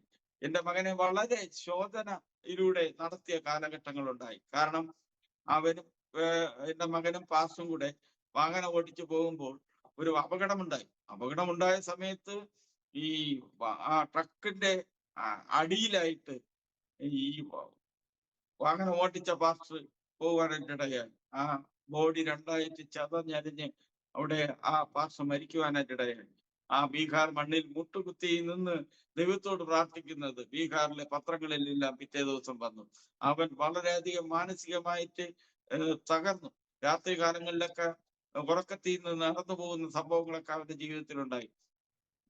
പക്ഷെ അവൻ ദൈവത്തോട് പിന്നീട് അടുത്തടുത്ത് വന്നപ്പോൾ അവന് ദൈവം ബലപ്പെടുത്തി. ഭയങ്കരമായിട്ടുള്ള ബുദ്ധിമുട്ടുകൾ അവനുണ്ടായി. പിന്നെ ഒരു വാഹനം പോകുന്നത് കണ്ടാൽ പോലും ഭയന്ന് മാറി നിൽക്കുന്ന ഒരവസ്ഥ അവന്റെ ജീവിതത്തിലുണ്ടായി. പക്ഷെ അവൻ അതിൽ നിന്നെല്ലാം അതിജീവിച്ച് അങ്ങനെ പോകുമ്പോൾ ഒരു ദിവസം അവരുടെ ഗ്രാമത്തിൽ അവരുടെ സുവിശേഷ വേലയെ കഴിഞ്ഞ് വരുമ്പോൾ ഒരു മനുഷ്യൻ നിന്ന് കത്തുന്നു. ഭയങ്കരമായിട്ട് തീ ആളിപ്പിടിച്ച് കത്തുന്നു. അപ്പൊ കത്തിക്കൊണ്ട് നിന്ന ആ വ്യക്തിയെ ആരും ചെന്നെടുക്കുന്നില്ല, മാറ്റുന്നില്ല. ഈ മകൻ ഓടിച്ചെന്ന് അവനെ കെട്ടിപ്പിടിച്ചിട്ട് ആ മുറിവോടുകൂടി ആ അളിഞ്ഞ ശരീരത്തോടു കൂടി വാഹനത്തിൽ കയറ്റി ഹോസ്പിറ്റലിൽ കൊണ്ടുപോകാനിടയായി. ഞാൻ പറഞ്ഞതിന്റെ കാരണം ഈ ധൈര്യം എവിടെ നിന്ന് വന്നു? അവന് ദൈവം കൊടുത്ത ധൈര്യമാണ്. പല പ്രയാസങ്ങളുടെ പ്രതിസന്ധികളിൽ കൂടെയും അവനെ ട്രെയിനിങ് കൊടുത്ത് അവിടെ നിർത്തുകയായിരുന്നു. ഇന്ന് ഞാൻ നേരത്തെ പറഞ്ഞതുപോലെ 350 പരം വിശ്വാസികൾ അവരുടെ ഭവനത്തിലുണ്ട്. കഴിഞ്ഞ ആഴ്ച 8 പേര് സ്നാനപ്പെടുവാനായിട്ടിടയായി. വളരെ ഞാൻ രണ്ടാമത്തെ പ്രാവശ്യമാണ് ഇത് പറയുന്നത് തോന്നുന്നു. വളരെ ബുദ്ധിമുട്ടും പ്രയാസമുള്ള ആ സ്ഥലത്ത് എന്നെ സാക്ഷ്യം കേൾക്കുന്ന പ്രിയ ദൈവമക്കളെ, അവർക്ക് വേണ്ടി പ്രാർത്ഥിക്കണം. അവർ ദൈവത്തിന്റെ സന്നിധി നമുക്ക് പോകാനൊക്കാത്ത സ്ഥാനത്ത് അവർ നമുക്ക് വേണ്ടി പോയി. നമുക്ക് പോകാനൊക്കാത്ത സ്ഥാനത്ത് നിന്ന് അവർ മെസ്സേജ് ചെയ്യുന്നു. നമുക്ക് പോകാനൊക്കാത്ത ഇടങ്ങളിൽ അവർ ദൈവനാമത്തിന് വേണ്ടി വനങ്ങളിലും മറ്റിടങ്ങളിലുമൊക്കെ ദൈവനാമത്തിന് വേണ്ടി വേല ചെയ്യുന്നു. നമുക്ക് ഒരു കാര്യം ചെയ്യാൻ സാധിക്കും. നിങ്ങൾക്ക് സാമ്പത്തികം കൊടുക്കാൻ സാധിക്കത്തില്ല. പക്ഷേ ദൈവത്തിന്റെ സന്നിധിയിൽ മുട്ടുകുത്തി അവർക്ക് വേണ്ടി നിങ്ങൾക്ക് പ്രാർത്ഥിക്കുവാനായിട്ട് കഴിയും. ഞാനും ഭാര്യയുടെ മാതാവുമായിട്ട് ഞങ്ങളിപ്പോൾ ഇവിടെ ട്രിവാൻഡ്രത്ത് മലയെന്ന സ്ഥലത്ത് താമസിക്കുകയാണ്. എന്നാൽ കഴിയുന്ന ഇടങ്ങളിലെല്ലാം ദൈവത്തിന് വേണ്ടി പാടുന്നതിനും ദൈവത്തിന് വേണ്ടി പ്രവർത്തിക്കുന്നതിനുമൊക്കെ ദൈവം എന്നെ ഉപയോഗിച്ചു കൊണ്ടിരിക്കുന്നു. എൻ്റെ മകൻ ദൈവവേലയിലായിരിക്കുന്നു. അവിടെ ഞാനും കുടുംബവുമായിട്ടൊക്കെ പല പ്രാവശ്യം പോയിട്ടുണ്ട്. ഇനിയും ഞങ്ങൾ നേരത്തെ പറഞ്ഞതുപോലെ ടീമായിട്ട് പഞ്ചാബ്, ഛത്തീസ്ഗഡ്, അതേപോലത്തെ പലയിടങ്ങളിലും ദൈവനാമത്തിന് വേണ്ടി പ്രവർത്തിക്കുവാനായിട്ട് പോകാനായിട്ട് ആഗ്രഹിക്കുന്നു. ബീഹാറിന്റെ പല പ്രദേശങ്ങളിലും ഗ്രാമങ്ങളിലുമൊക്കെ ദൈവത്തിന് വേണ്ടി പ്രവർത്തിക്കുവാനായിട്ട് കടന്നു പോകുന്നു. ഞാൻ പറഞ്ഞതിന്റെ ഒരു കാരണം, നിങ്ങൾ പോകാൻ ഒക്കാത്ത സ്ഥലങ്ങളിലാണ് ഞങ്ങൾ പോകുന്നത്. അതുകൊണ്ട് നിങ്ങൾ ഞങ്ങൾക്ക് വേണ്ടി പ്രാർത്ഥിക്കുക. സാമ്പത്തികമായിട്ടൊക്കെ ഒത്തിരി ബുദ്ധിമുട്ടുള്ള സ്ഥലമാണ് ഞങ്ങൾ ഈ പോകുന്ന ഇടങ്ങളിൽ. അവർക്ക് വസ്ത്രമില്ല, അവർക്ക് ആഹാരമില്ല, രോഗിയായി കഴിഞ്ഞാൽ അവർക്ക് നേരെ കൊടുക്കാനുള്ള നല്ല പരിചരണമില്ല. പക്ഷെ പല വിധത്തിലും വേദനിച്ച് ഭാരപ്പെട്ട് കഴിയുന്ന കുടുംബങ്ങളാണ്. അവർക്ക് നല്ല ഭവനങ്ങളില്ല. അവരുടെയൊക്കെ ഭവനങ്ങൾ എന്ന് പറഞ്ഞാൽ വൈക്കോല് അതുപോലത്തെ സാധനങ്ങൾ കൊണ്ട് മെനഞ്ഞ ഒരു ചെറിയ ചെറിയ വീടുകളാണ്. ആ വീട്ടിനകത്ത് തന്നെ പലയിടത്തും അവരുടെ വളർത്തുമൃഗങ്ങളെ കെട്ടി ഒരു ഭാഗത്ത് അവർ താമസിക്കുന്നു. അങ്ങനെ വളരെ വളരെ പ്രയാസമുള്ള ജീവിതങ്ങളാണ്. ഞാൻ ഒരിക്കൽ അവിടെ ബീഹാറിൽ പോയപ്പോൾ ഞങ്ങൾ അവിടുന്ന് മിഠായി വാങ്ങിച്ച് കുഞ്ഞുങ്ങൾക്ക് വേണ്ടി കൊടുത്തപ്പോൾ ഒരു മിഠായിക്ക് വേണ്ടി 1 രൂപയ്ക്കുള്ള ഒരു മിഠായിക്ക് വേണ്ടി അവർ പരക്കം പായുന്നത് കണ്ടപ്പോൾ എൻ്റെ മനസ്സ് വേദനിച്ചു. പ്രിയമുള്ളവരെ, നാം നമ്മളുടെ നാട്ടിൽ നമ്മുടെ മക്കൾക്ക് എത്ര നേരം ആഹാരം കൊടുക്കുന്നു, എന്തുമാത്രം വസ്ത്രങ്ങൾ അവർക്ക് വാങ്ങിച്ചു കൊടുക്കുന്നു, എവിടെയെല്ലാം അവർ പറയുന്നത് പോലെ കൊണ്ടുപോകുന്നു. ഇതൊന്നും അവർക്ക് കിട്ടുന്നില്ല. അവർക്ക് നേരെ അവർക്ക് ആഹാരം പോലും കിട്ടുന്നില്ല. അവർ പട്ടിണിയാണ്. അപ്പോൾ ഞാൻ പറയുന്നത്, നിങ്ങൾ അവർക്ക് വേണ്ടി നിങ്ങൾക്ക് കഴിയാവുന്നിടത്തോളം സഹായങ്ങൾ നിങ്ങൾ അങ്ങനെയുള്ള ദൈവദാസങ്ങൾ പോകുമ്പോൾ നിങ്ങൾ ചെയ്യണം. അവർക്ക് വേണ്ടി പ്രാർത്ഥിക്കണം. നമ്മളെ കുഞ്ഞുങ്ങളെ പോലെ അവർക്ക് വേണ്ടി പ്രാർത്ഥിക്കണം. ഞാൻ അഴുക്ക് ചാലുകളിലും മറ്റും കിടക്കുന്നത് കണ്ടപ്പോൾ, ഇവിടെ ഓരോ കുഞ്ഞുങ്ങളെ കിട്ടുമ്പോൾ ഓരോരുത്തരും നമ്മൾ വാർത്തയിൽ കൂടെ കേൾക്കുന്നു, കുഞ്ഞുങ്ങളെ അവരെ മാതാപിതാക്കൾ വളർത്തുന്നതിന് പകരം തളർത്തുകയാണ് ചെയ്യുന്നത്. ഇന്നത്തെ പത്രത്തിലൊക്കെ നാം കണ്ടു, 1 വയസ്സായ കുഞ്ഞിനെ അച്ഛൻ കൊന്നു. ഇതൊക്കെ എന്തുകൊണ്ട് സംഭവിക്കുന്നു? ഇവിടുത്തെ അമിതമായിട്ടുള്ള ആഹാരവും അമിതമായിട്ടുള്ള സാമ്പത്തിക സ്രോതസ്സും ഒക്കെ കിട്ടി അവർ ലാഭിഷായി ജീവിക്കുന്നത് കൊണ്ടാണ്. ഈ ബീഹാർ അതേപോലത്തെ പ്രശ്നങ്ങളുള്ള സ്ഥലങ്ങളിൽ ഞാൻ നോക്കിക്കൊണ്ട് നിൽക്കുമ്പോൾ അവിടെ ഉള്ള ഒരു സംഭവം എന്ന് പറഞ്ഞു കഴിഞ്ഞാൽ, അവർക്ക് വിദ്യാഭ്യാസമില്ല, അവർക്ക് വിവരം എന്നുള്ളത് തൊട്ട് തെച്ചിട്ടില്ല. അവിടെ ഒരു വ്യക്തിയെ എടുത്തിട്ട് അടിച്ചു കഴിഞ്ഞാൽ കണ്ടുകൊണ്ട് പോകുന്നവർ ഇവിടെ അടിച്ചിട്ട് പോകും. എന്താണ് കാര്യമെന്ന് മനസ്സിലാക്കുന്നില്ല. അത്രമാത്രം ഹീനമായിട്ടുള്ള വൃത്തികെട്ട സ്ഥലങ്ങളാണ് അവിടെ ഉള്ളത്. അവിടെ നമ്മൾ പോകുമ്പോൾ ഞങ്ങൾക്ക് ഒരു സുരക്ഷയും വേറെ ഗവൺമെന്റിന്റെ തലത്തുനിന്ന് ഒരു സുരക്ഷയും നമുക്ക് കിട്ടത്തില്ല. നിങ്ങൾക്കറിയാമല്ലോ, ഇവിടത്തെ പോലത്തെ നിയമങ്ങൾ പാലിക്കുന്ന ഇടങ്ങളൊന്നുമല്ല അവിടെ. പക്ഷെ നമ്മളവിടെ പോകുമ്പോൾ ഞങ്ങൾക്ക് ആവശ്യം നിങ്ങളുടെ പ്രാർത്ഥനയാണ്. ഞങ്ങൾക്ക് ആവശ്യം നിങ്ങളുടെ പ്രാർത്ഥനയുടെ പിൻബലമാണ്. ഞാൻ ഇപ്പോൾ പറയുന്നതിന്റെ ഒരു കാരണം, നിങ്ങൾ രാത്രി പ്രാർത്ഥിക്കുമ്പോൾ ഒരു നേരമെങ്കിലും ബീഹാറിന് വേണ്ടി, പഞ്ചാബിന് വേണ്ടി, ഛത്തീസ്ഗഡിന് വേണ്ടി, അതേപോലെ വടക്കേ ഇന്ത്യയിലെ ഓരോ ഗ്രാമങ്ങളിലും വേണ്ടി നിങ്ങൾ പ്രാർത്ഥിക്കണം. കാരണം ഓരോ നിമിഷവും കഴിയും തോറും ഓരോ ദൈവദാസന്മാർ, 1/2 മണിക്കൂർ 1 മണിക്കൂർ കഴിയും തോറും ഓരോ ദൈവദാസന്മാർ ദൈവത്തിന്റെ സന്നിധിയിൽ ദൈവത്തിന് വേണ്ടി വേല ചെയ്തത് മുഖാന്തരം അടികൊണ്ടും വളരെ പ്രയാസപ്പെട്ടും കോടതികൾ കയറി ഇറങ്ങിയും അതേപോലെ തന്നെ പോലീസ് സ്റ്റേഷനിലും മറ്റുമൊക്കെ അഭയം പ്രാപിച്ചും അനേകം പേര് ഒളിവിലാണ്, പലയിടങ്ങളിൽ നിന്ന് ഒളിവിലാണ്.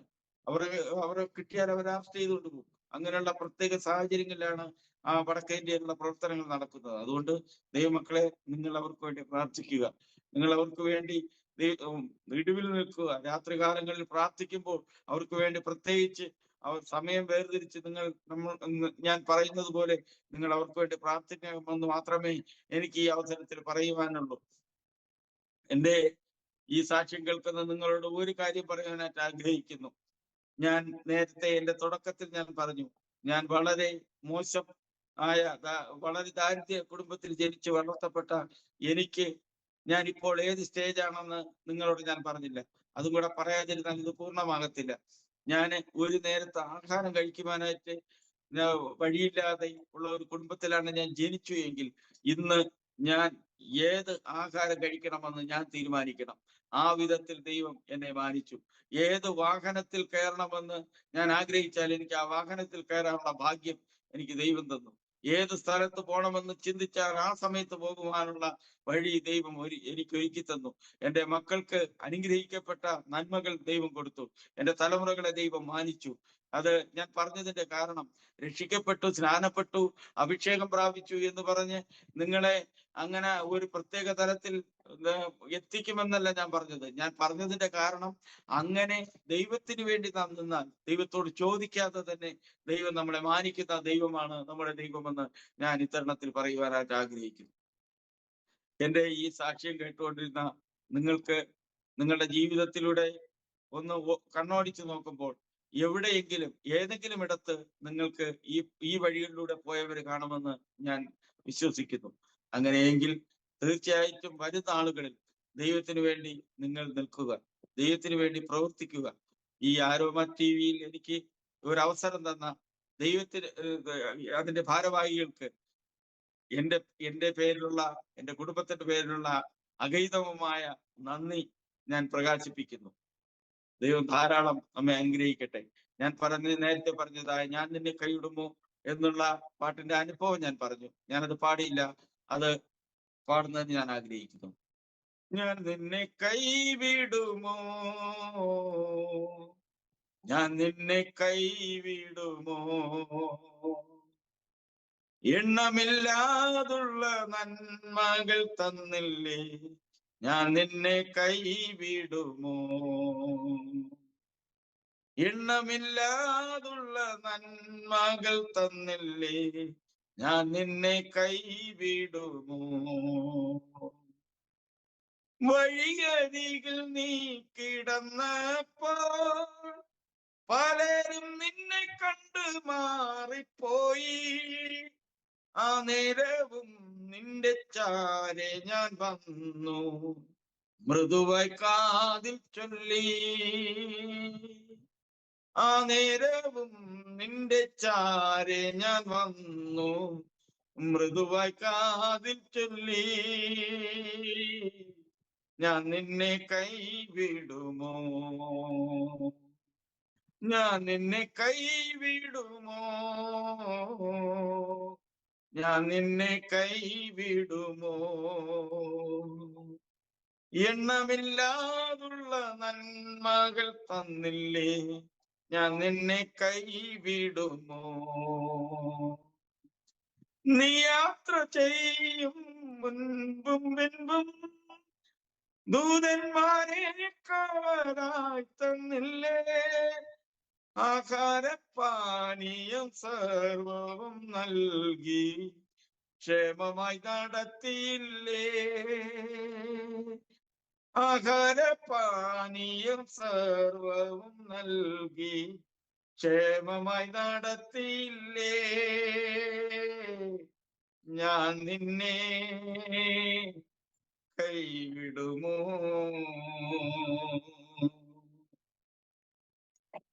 നമ്മുടെ കണ്ണുകളും മൂടാന്ന് പ്രാർത്ഥിക്കണം. പരിശുദ്ധനായ സ്വർഗീയ നല്ല പിതാവേ, ഈ നല്ല അവസരത്തിനായി നന്ദിയോടെ വാഴ്ത്തുന്നു. കർത്താവെ, ഈ ആരോമ TV ചാനലിൽ കർത്താവെ എന്റെ സാക്ഷ്യം കേട്ട എല്ലാവരെയും അങ്ങയുടെ പാദപീഠത്തിൽ കൊണ്ടുവരുന്നു.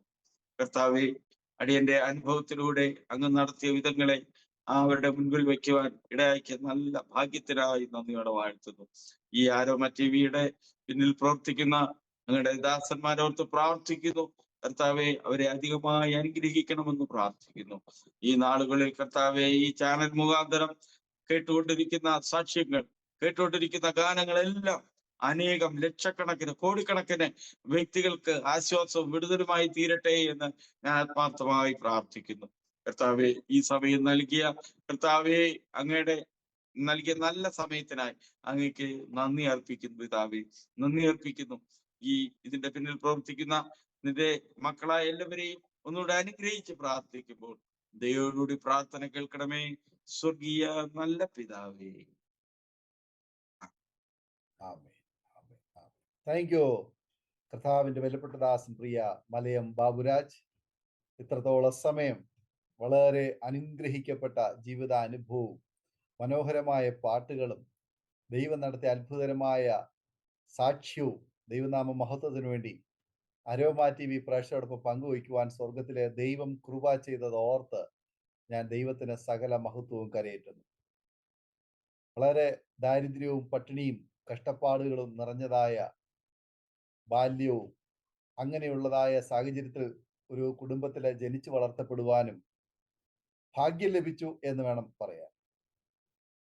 കാരണം ദൈവത്തിന് ഒരു വ്യക്തിയെ തിരഞ്ഞെടുക്കണമെങ്കിൽ ആ വ്യക്തി ചില വിശേഷതകള് ദൈവം ആ വ്യക്തിയിലെ കണ്ടിട്ടുണ്ടാവും. ആ വ്യക്തിയെ ദൈവത്തിന്റെ മഹത്വത്തിന് വേണ്ടി ദൈവം ഉപയോഗിക്കുവാൻ തിരഞ്ഞെടുക്കുന്നതിന് ചില മാനദണ്ഡങ്ങൾ ദൈവം വെച്ചിട്ടുണ്ടാവും. ആ മാനദണ്ഡത്തിലൂടെ നാം കടന്നു പോകുമ്പോൾ തീർച്ചയായിട്ടും ദൈവത്തെ മഹത്വപ്പെടുത്തുവാൻ, ദൈവനാമം അതിലൂടെ ഉയർത്തപ്പെടുവാൻ ദൈവം നമ്മുടെ ജീവിതത്തിൽ ചില അവസരങ്ങൾ ഒരുക്കും.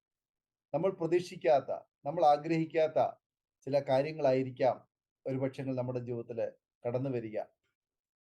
പട്ടിണി, ദാരിദ്ര്യം, കഷ്ടപ്പാടുകള്, പിതാവിന്റെ മദ്യപാനം, പല ഒറ്റപ്പെടലുകളുടെ അനുഭവങ്ങളൊക്കെ ജീവിതത്തിൽ കടന്നു വന്നു. പക്ഷേ അതിന്റെ എല്ലാം നടുവിൽ കർത്താവ് ചിലതൊക്കെ പഠിപ്പിക്കുകയായിരുന്നു. കർത്താവിന് വേണ്ടി ദൈവം ഒരുക്കിയെടുക്കുകയായിരുന്നു, തിരഞ്ഞെടുക്കുകയായിരുന്നു എന്ന് ആ അനുഭവങ്ങൾ കേൾക്കുമ്പോൾ മനസ്സിലാക്കുവാൻ കഴിയുന്നുണ്ട്. വിശേഷിയാൽ ജ്യേഷ്ഠ സഹോദരന് ആത്മീയ സംഗമത്തിലൂടെ ലഭിച്ചതായ ആത്മാവിന്റെ അഭിഷേകവും നിറവും സഹോദരന് പകർന്നു ലഭിക്കുന്നതായ ആ ഒരു പ്രത്യേക സന്ദർഭം പറഞ്ഞല്ലോ.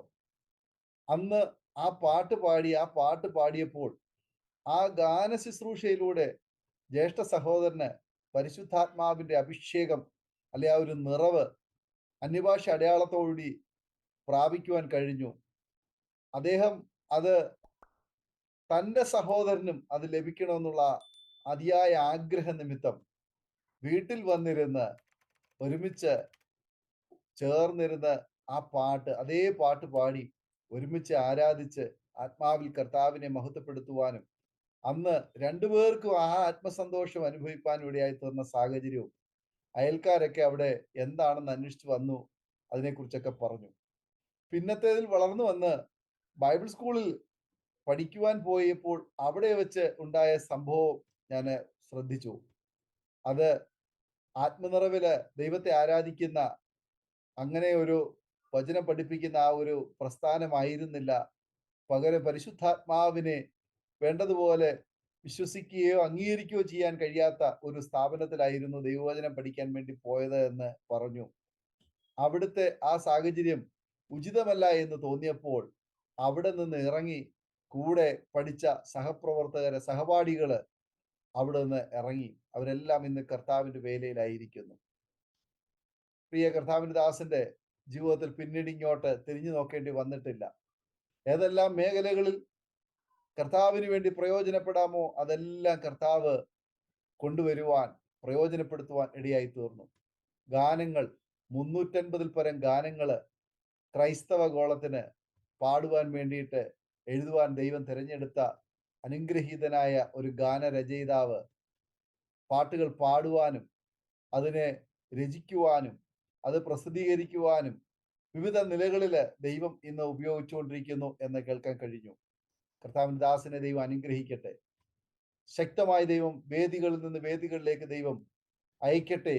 ദൈവരാജ്യത്തിന് വേണ്ടി പാടുവാൻ, അനേകരെ കർത്താവിങ്കിലേക്ക് ആനയിക്കുവാൻ പ്രിയ കർത്താവിന്റെ ദാസന്റെ പാട്ടുകളെ ദൈവം ഉപകരിക്കട്ടെ എന്ന് ഞങ്ങളും ആഗ്രഹിക്കുന്നു, പ്രാർത്ഥിക്കുന്നു. ഒരു പാട്ട് പാടിയാണ് ആത്മനിറവിന്റെ അനുഭവത്തിലേക്ക് വന്നെങ്കിൽ ഇന്ന് അതുപോലെയുള്ള അനേക പാട്ടുകൾ എഴുതി അനേകരെ കർത്താവിങ്കിലേക്ക് അടുപ്പിക്കുവാന്, അവരുടെ ജീവിതത്തിലെ ദൈവീയ സമാധാനവും സന്തോഷവും ഒക്കെ പകരുവാൻ അത് ഉപകരിക്കപ്പെടുന്നത് തീർച്ചയായിട്ടും ആ പകരപ്പെട്ടതായ ദൈവത്തിന്റെ പരിശുദ്ധാത്മാവിന്റെ നിറവും നിയന്ത്രണവുമാണെന്നുള്ള കാര്യത്തിന് യാതൊരു സംശയവുമില്ല. നിശ്ചയമായിട്ടും ഇനിയും ധാരാളം പാട്ടുകൾ എഴുതുവാൻ, പാടുവാൻ ക്രൈസ്തവർക്കും അക്രൈസ്തവർക്കും എല്ലാവരുടെ ഇടയിലും കർത്താവിനെ ഉയർത്തുവാൻ അത് മുഖാന്തരമായി തീരും എന്നുള്ളത് കൊണ്ട് സർവകൃപാലുവായ ദൈവ കർത്താവിന്റെ ദാസനെ അനുഗ്രഹിക്കട്ടെ എന്ന് ഇത്തരണത്തിൽ ആശംസിക്കുന്നു, പ്രാർത്ഥിക്കുന്നു. സമയം വേർതിരിച്ച് അരോമ TV പ്രേക്ഷകരോടൊപ്പം കടന്നു വന്ന് അനുഗ്രഹിക്കപ്പെട്ട ഈ സാക്ഷ്യവും ഗാനങ്ങൾ പാടുവാൻ സമയം വേർതിരിച്ചതിന് കർത്താവിന്റെ ദാസനുള്ളതായ നന്ദി, സ്നേഹവും കടപ്പാടും അറിയിക്കുന്നു. കർത്താവ് ധാരാളമായി അനുഗ്രഹിക്കുമാറാകട്ടെ. അരോമ TV പ്രേക്ഷകർക്കും ഈ സാക്ഷ്യം, കർത്തൃദാസന്റെ ഗാന ശുശ്രൂഷകള്, പാട്ടുകള് അനുഗ്രഹമായി തീർന്നു എന്ന് ഞാൻ വിശ്വസിക്കുന്നു. അദ്ദേഹത്തിന്റെ പാട്ടുകൾ ഒരു പക്ഷെങ്കിൽ നിങ്ങളിൽ പലരും ഏറ്റുപാടുന്നവര്, ദൈവത്തെ ആരാധിക്കുന്നവര്, ആ പാട്ടുകൾ പാടി ആസ്വദിക്കുന്നവര് ഒക്കെ ആയിരിക്കാം എന്ന് ഞാൻ വിശ്വസിക്കുകയാണ്. തുടർന്നും ഈ കുടുംബത്തെ, അവരുടെ പ്രവർത്തനങ്ങളെ, ദൈവം കൊടുത്ത മക്കളൊക്കെ കർത്താവിന്റെ വേലയിലായിരിക്കുന്നല്ലോ, അവരെയൊക്കെ നമ്മുടെ വ്യക്തിപരമായ പ്രാർത്ഥനയിൽ നമുക്ക് ഓർക്കാം, പ്രാർത്ഥിക്കാം. മാത്രമല്ല, നിങ്ങളുടെ വിലയേറിയ അഭിപ്രായങ്ങളും നിർദ്ദേശങ്ങളും കമന്റ് ബോക്സിൽ രേഖപ്പെടുത്താൻ മറക്കരുത്. നിങ്ങൾക്കൊരു പ്രാർത്ഥനാ വിഷയമുണ്ട്, കേൾക്കാവുന്ന വാട്സപ്പ് നമ്പറിൽ ഞങ്ങളെ അറിയിച്ചാൽ ഞങ്ങൾ നിങ്ങൾക്ക് വേണ്ടി പ്രാർത്ഥിക്കുന്നു. സാക്ഷ്യം പറഞ്ഞ പ്രിയപ്പെട്ടവരോടൊപ്പം എല്ലാ തിങ്കളാഴ്ചയും രാത്രി 8:30 മണി മുതൽ ഓൺലൈനിലൂടെ നടക്കുന്ന പ്രാർത്ഥനാ കൂട്ടായ്മയിലും നിങ്ങൾക്ക് സംബന്ധിക്കാം.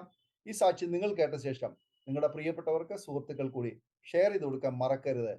അടുത്ത അനുഗ്രഹിക്കപ്പെട്ട സാക്ഷ്യവും വചനചിന്തയുമായി നാം വീണ്ടും കൂടിക്കാണും വരെയും എല്ലാ പ്രിയപ്പെട്ടവർക്കും good bye. God bless you all. ആമേൻ. ആമേൻ. ഓർമ്മയുടെ മനോരഥത്തിൽ മായാത്ത ഓർമ്മയ്ക്കായി അരോമ മാട്രിമോണിയിൽ നിന്നും ജീവിത പങ്കാളിയെ കണ്ടെത്തൂ. നിങ്ങൾ ഒരു ക്രിസ്തീയ ജീവിത പങ്കാളിയെ അന്വേഷിക്കുകയാണോ? അതോ മക്കൾക്ക് അനുയോജ്യമായ ഒരു തക്ക തുണയ്ക്ക് വേണ്ടി പ്രാർത്ഥിക്കുന്ന വ്യക്തിയാണോ? എങ്കിൽ അരോമ മാട്രിമോണി നിങ്ങൾക്ക് വേണ്ടിയാണ്. ഇന്നു തന്നെ സൗജന്യമായി രജിസ്റ്റർ ചെയ്യൂ. അരോമ മാട്രിമോണിയുടെ പ്രത്യേകതകൾ: രജിസ്ട്രേഷൻ തികച്ചും സൗജന്യം. ലോകത്തെവിടെയുമുള്ള അനുയോജ്യമായ ക്രിസ്തീയ ജീവിത പങ്കാളിയെ തിരഞ്ഞെടുക്കാം. വിവാഹം നടക്കുന്നതുവരെ സർവീസ് ലഭിക്കുന്നു.